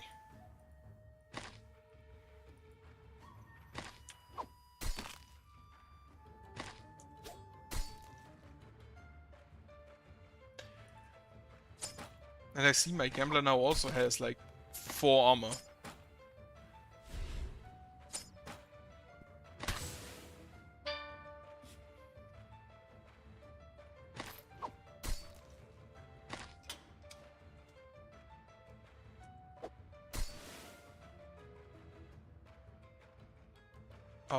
Attack.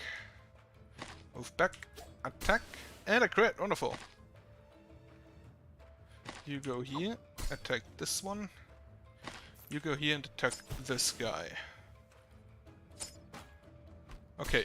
Oya should be able to tank them. Hit here. Move to the money. Hit him.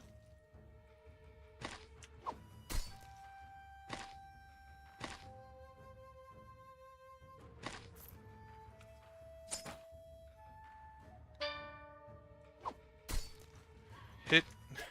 Crit? No crit.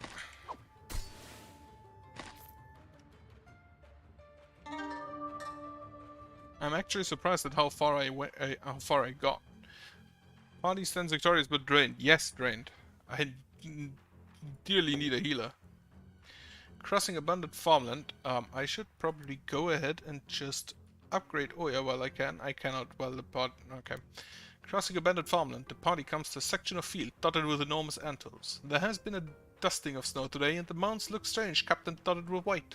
Tanzan Hoki remarks that this type of ant is delicious when fried and served with rice, but the rest of the party is exceptionally dubious. The party decides to break up a few anthills and harvest some of the hibernating creatures. The plea falls on deaf in disgusted ears. I'm gonna eat a few. The party digs into the side of the nearest anthill. Sluggish beasts topple out in droves and are secured, but not without a few stinging bites in an old bag. How can these really be eaten? +1 food. Party continues on. Outpost. Smoke billows from behind the wooden walls of a simple outpost ahead. Approaching cautiously, the party is delighted to discover that the Spartan settlement is a trading post, manned by citizens from the mainland. Men and women here are clearly the adventurous type to have made it so far north. Party pauses to assess what wares and helping hands the settlement has to offer. Right. Akanabo. 2 key for 2 damage and a stun. Could be good. I will level up. Oh yeah, a 270 for all healing. And I cannot afford to get you maxed, so I'm just gonna set a katana for the kanabo. I have 38 keys, so I can attack 19 times with it, as well as 17 times with the Yumi. With the... yeah. Okay. Avoid the snow. Cold midday meal is taken on foot to save time. On the trail ahead, a small yokai crouches over prone form. This is a tree. Elite Juboko. 3 damage, 2 range, 2 heal self and adjacent allies. Holy shit! An elite skeleton swordsman, and an Ushi Oni. Gonna move you up here. You move here, you deal 2 damage, so that's fine.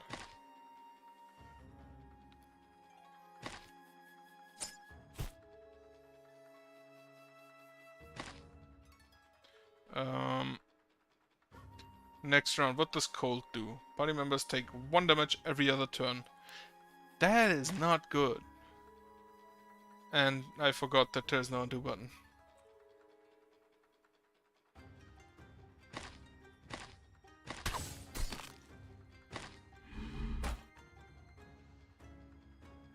Cold chose the battlefield. Please crit. He did not crit.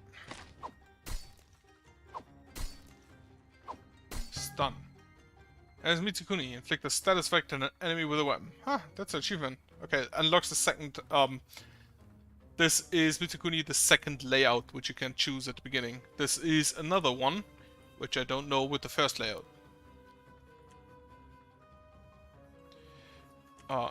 Hit and hit.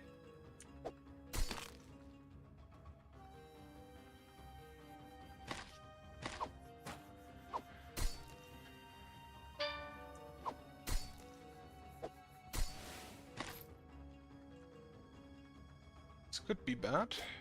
Crit, crit, wonderful. And now what I'm gonna do is basically just try to permastun this guy.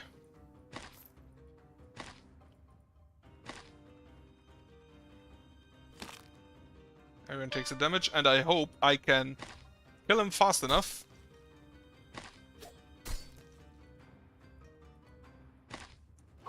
Stun again.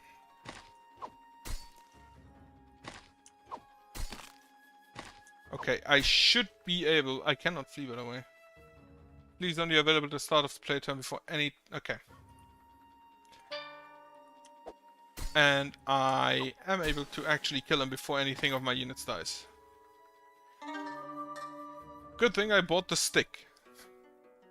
Party stands victorious, but drained.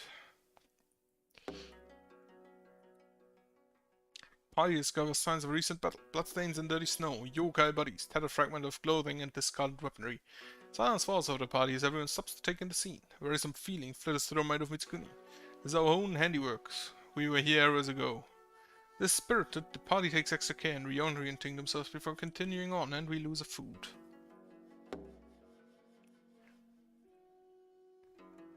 Party passes yet another abandoned settlement. Where have all the natives gone? A brief search is made to a now familiar end as the homes are empty, lacking even furniture or rotten food.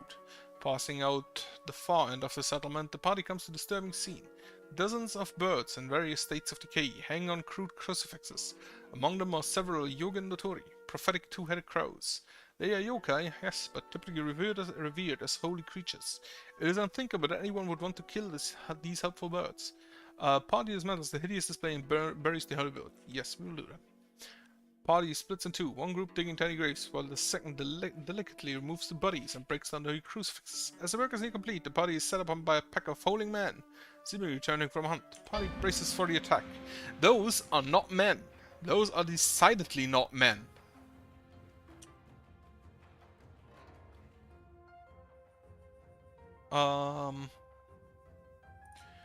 shoot here. Oya has the most armor, and he has the most health. So I'm gonna have him tank for now. You deal 2 damage, that's not good.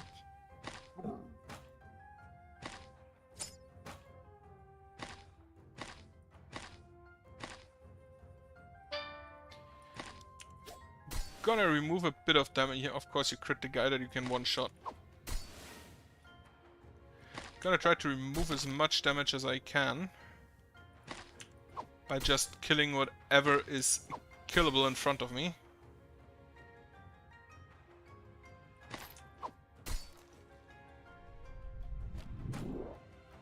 Attack the gambler.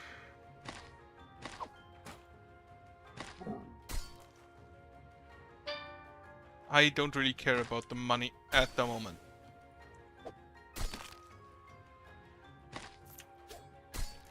Not a crit, unfortunate.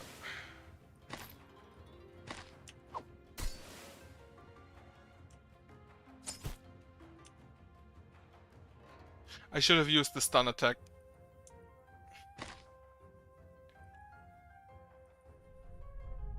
So, Oya will take a bit of damage. Take 200 armor damage on any party members across all playthroughs. Ah, good to know. Another achievement unlocked. Another leader unlocked. Kill the skeleton swordsman. Stun him. As soon as there is only one enemy remaining and I have the stun club, really not all that much of an issue anymore. And I should be able to kill him without using more of my ki. Ah, good. Still very low on HP. Bowmen lay dead. The party leaves them to rot and finish the work of laying the holy birds to rest. Sound task complete. The party continues on. Can I upgrade anybody? Only Oya. So I'm gonna do that for +2 armor.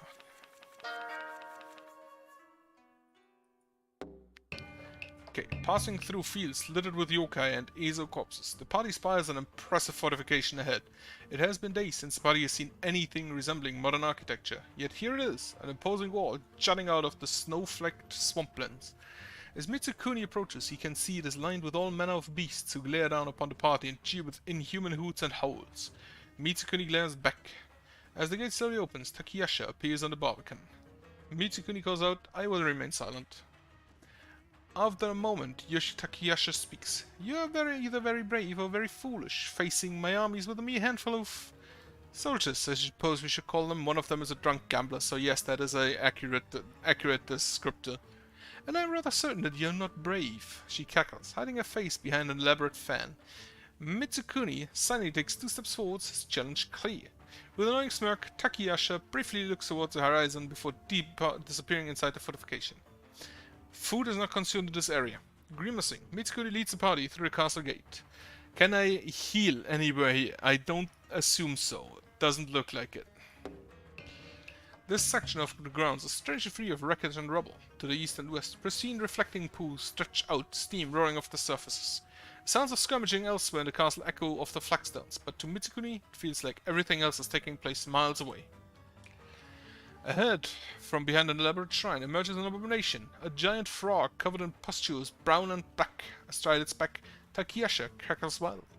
"I trust you have not wrecked too much. Sadly, the yokai are good for building, but they cannot be trusted when it comes to repairs.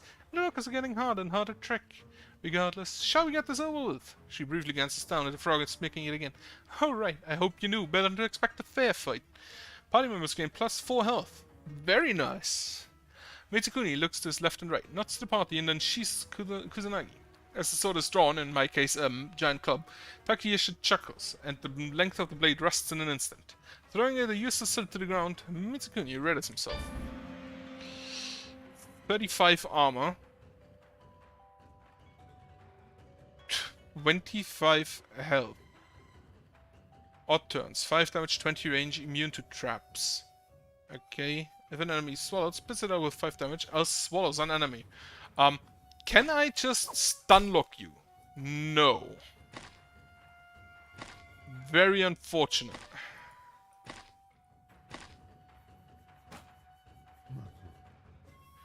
And then he just leaves. Double damage, nice.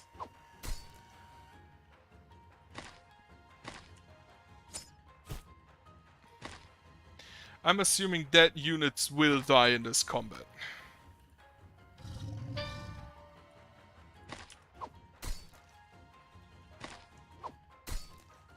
It's literally just Takiyasha on Frog.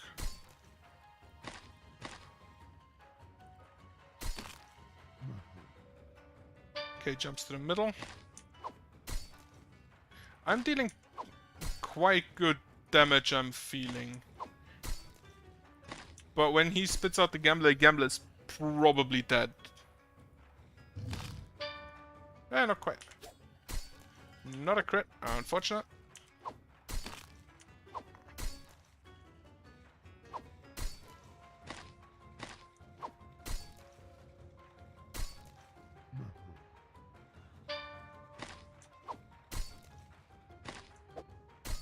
If she hadn't healed me beforehand, I would have already lost some people. Not a crit, unfortunately. It will swallow the Gambler and kill him.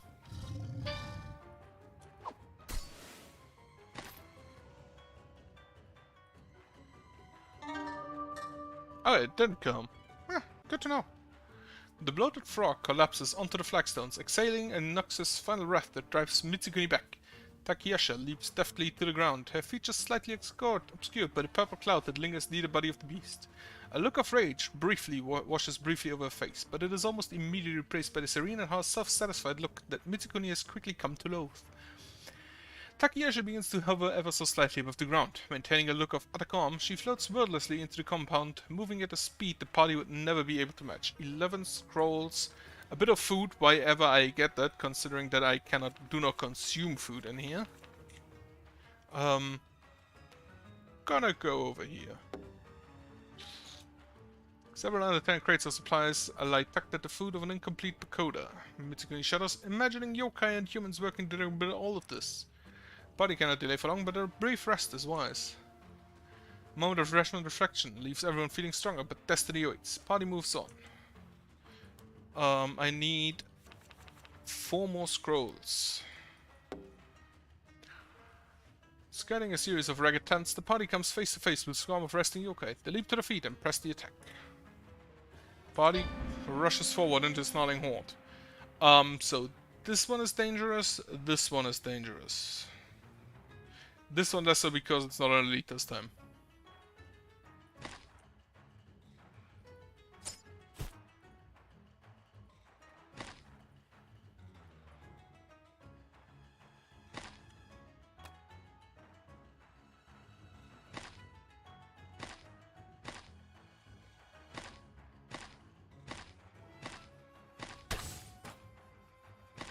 Right, they apply bleeding. Kill the skeleton. Hit the other one.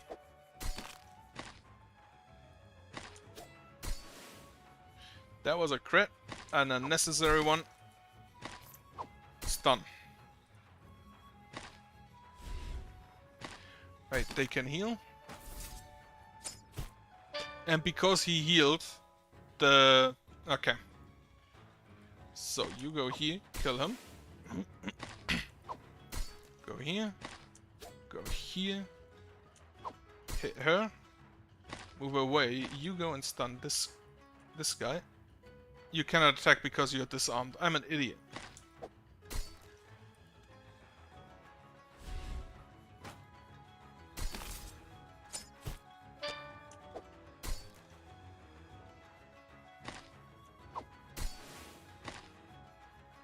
I'm gonna have to move him away. Ooh, a crit. You are disarmed still. You are bleeding.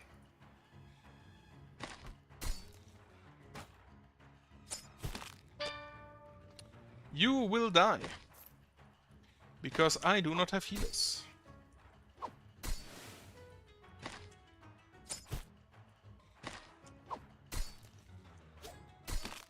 Ooh, another crit. And he died. Not a crit.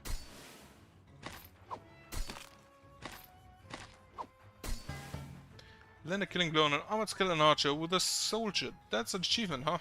And it allows us to get the archer. Archer, really good unit. And Yotaro Taira died. Fortunate.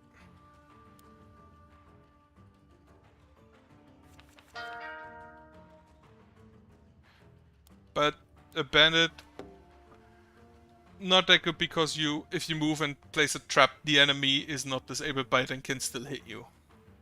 Sound of crumbling masonry alerts the party as a brace of yokai emerge from a partially finished pagoda. Party crashes forward into a snarling horde. And it Shirizuka Kaio. Thus spawns 3 enemies and changes attacks if possible. So I want to surround him before I kill him. 2 of the trees and Endure Onna. Cannot be immobilized, but applies immobilize.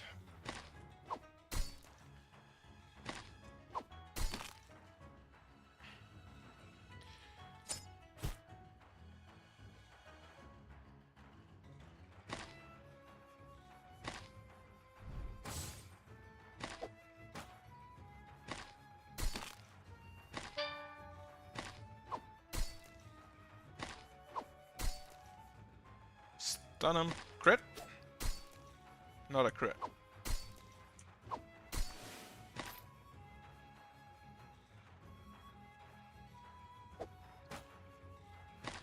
Oya thankfully still has a lot of armor.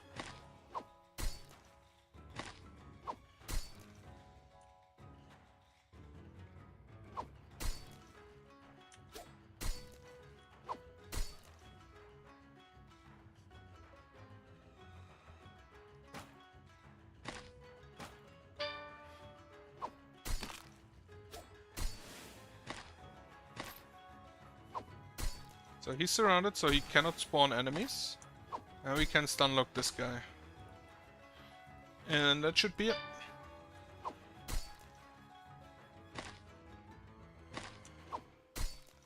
Crit. Hey, crit.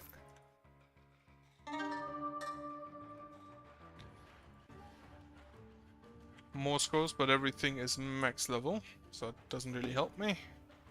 Hey, you, over there!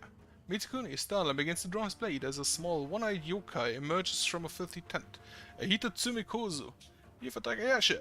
No matter to me either way. Ask for sale if you need them. If you got anything extra to eat, I want that too. Compare with just this once.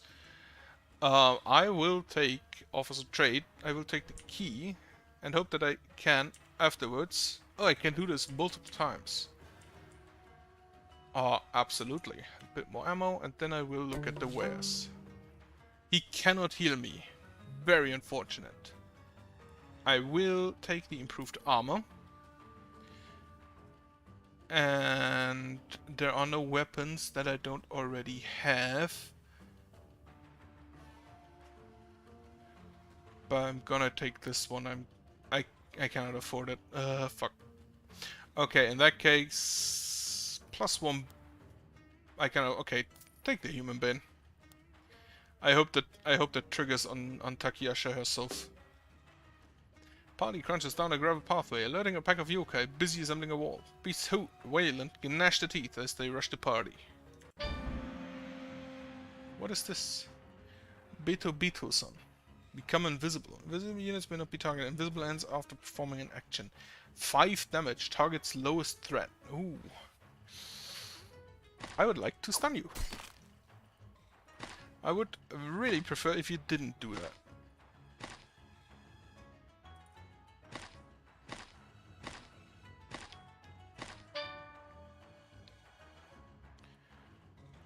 You can reach and kill. You go. I didn't win. I didn't go far enough.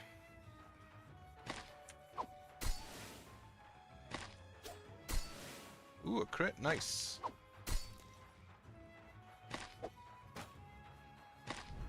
Right. This guy makes bleeding attacks, so I need to get rid of him. Unfortunately, not a crit.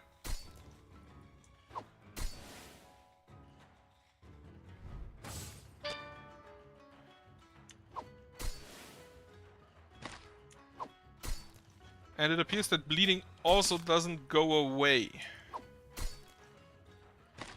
after it's applied. Which makes it really dangerous.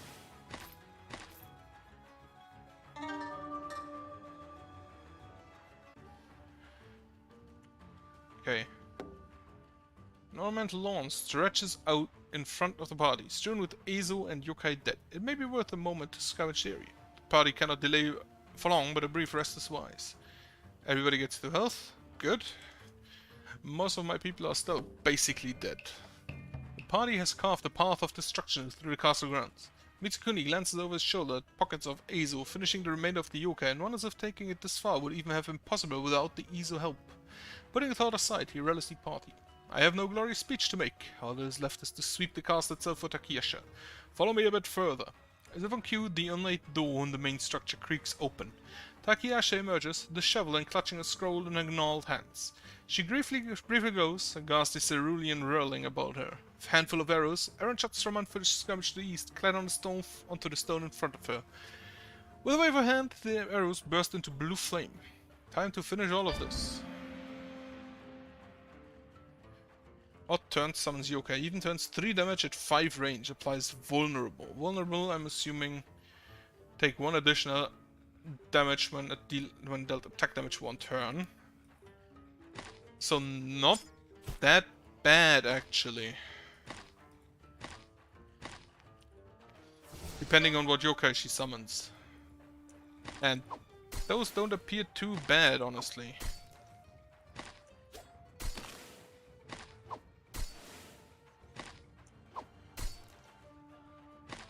But immune to stun. Kenji move through units.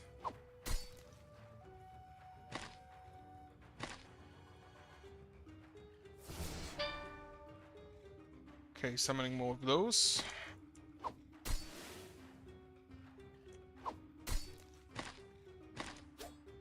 No crit.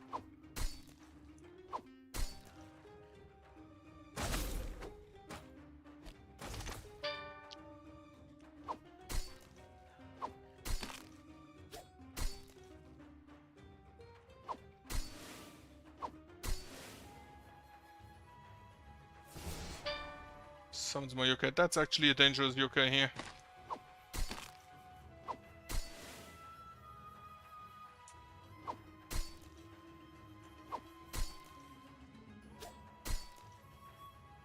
Good crit.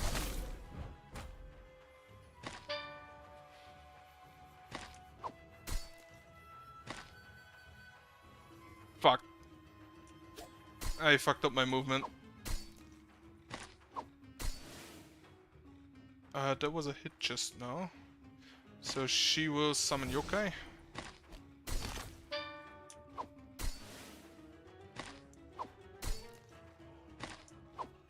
This has 5 range, so 1, 2, 3, 4, 5. You shoot her and move 1 away. She will kill the gambler, I'm sure. Nope. She hit 2 entirely random targets?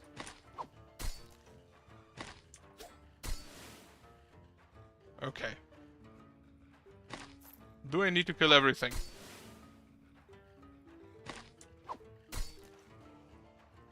I have a feeling I need to, yes.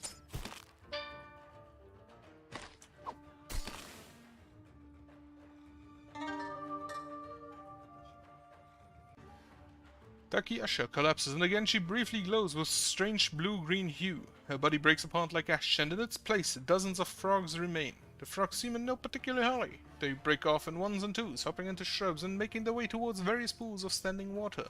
Mitsukuni approaches warily, nudging a mother of frogs apart with his toe. So there is really nothing more, he mutters. Mitsukuni briefly contemplates how far this cast is from home and wonders how long it will take the country to recover. These things are too overwhelming to linger on. Win the game on normal. So, last time I played this game, it didn't have difficulty levels. So I'm pretty sure that hard will be absolutely destroying me whenever I decide to play it. Mitsukuni pauses, sitting down on a waist-high decorative wall. He crosses his right leg over left, tilting up his foot to look at the worn shoe and smirking at the simplicity of this particular problem. A bell rings out, and Mitsukuni scans the fortification, searching for the noise of the source of the noise. The ring continues for several seconds. The rest of the party looks on, curious as to what he's looking for. Mitsukuni bolts up. Wait, there is no bell here. The ringing stops. Just as Mitsukuni resumes speaking, a thunderous rumbling echoes through the compound, so loud that it seems to be coming from every direction at once.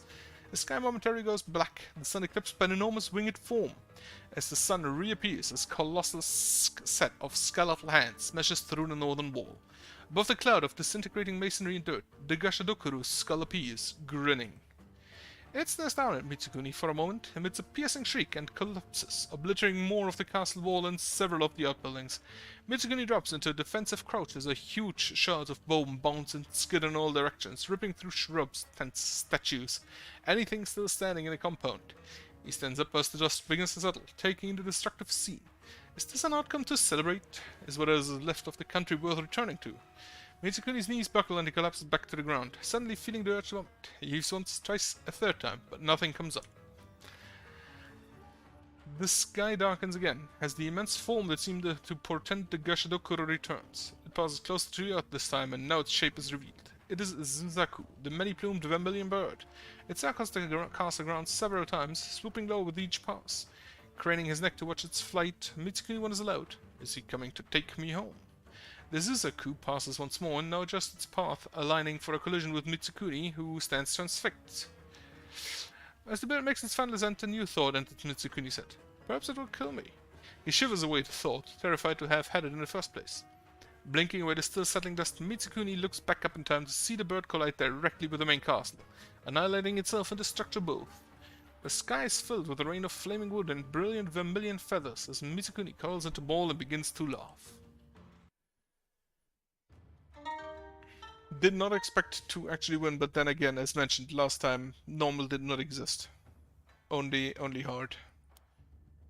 And now I can choose various other options. I can go with loadout 2, which gives me a, what is this, Sasumata. 1 damage applies immobilize, and this sign, the white sign is where you stand, I believe, and the red sign is what you attack, which means that this can only attack anything that is 2 fields away, but it will immobilize, which means that technically if you have enough ki, you cannot get attacked. 2 farmers and a merchant. Merchant and farmers, both not that tanky. Merchant is mainly around to completely boost your Wado gain. But as you can see, the upgrades are not great. He has 2 health at the max level, he has 5 health and no armor. So he is pure support class. And the peasants are also not that good. Peasants only worked because I had soldiers that could tank for them. So this is definitely the better loadout. Use 500 XP across all playthroughs. Make 200 attacks with a key weapon across all playthroughs. I got a few of those now with the cannibal. Wait, what is this? Quick strike. Weapons that apply status effect deal +2 damage. Oh, so that's actually 3 damage. Good to know. There's the third loadout I can equip. As Mitsukuni, equip a regular weapon, key weapon, and ammo weapon simultaneously.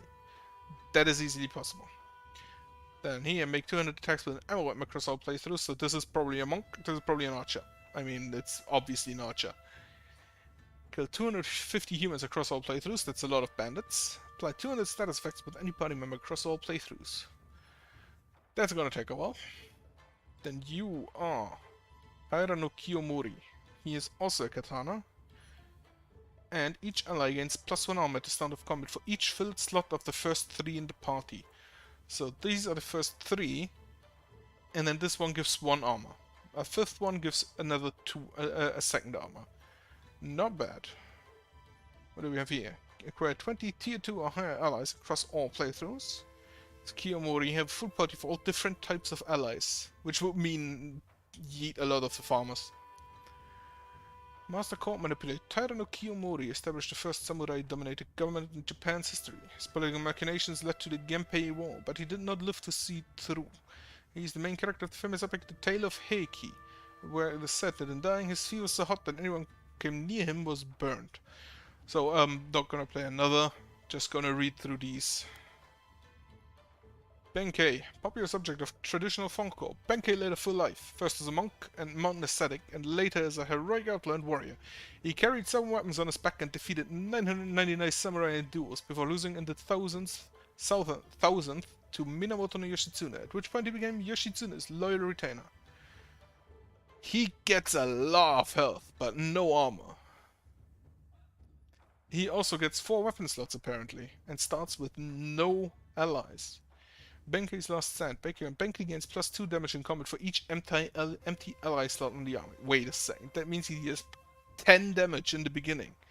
Plus 10 damage in the beginning. Huh. So this would be 11, and this would be 13 at a 2 range, okay? Deliver 20 killing blows with Benkei's at 1 HP in one playthrough. Deliver 100 killing blows with Benkei across all playthroughs, okay? And this is Tomoe Gozen. Starts with a Nodachi. 6 damage for 2, okay? Thirsting Blade. Tomoe Gozen restores 2 armor for each killing blow. Okay. With this thing basically one-shotting everything coming across you for like the first 3 things, that should be good. Restore 25 armor to Tomoe Gozen in one playthrough. Do not take an action with Tomoe Gozen in 6 battles in one playthrough.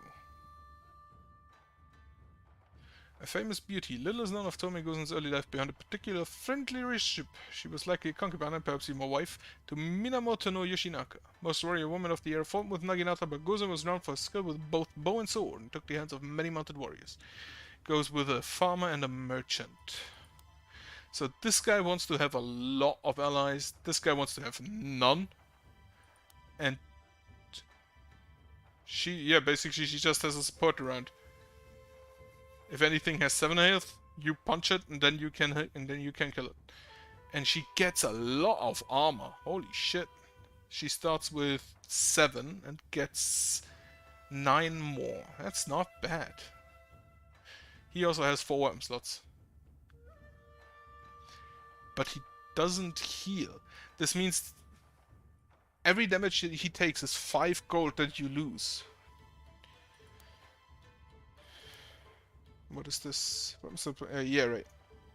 Okay, well, done for today. That was 2 hours. I did not expect to actually win the first game I play, so I'm gonna go with hard for the next ones. And I bid you a good night.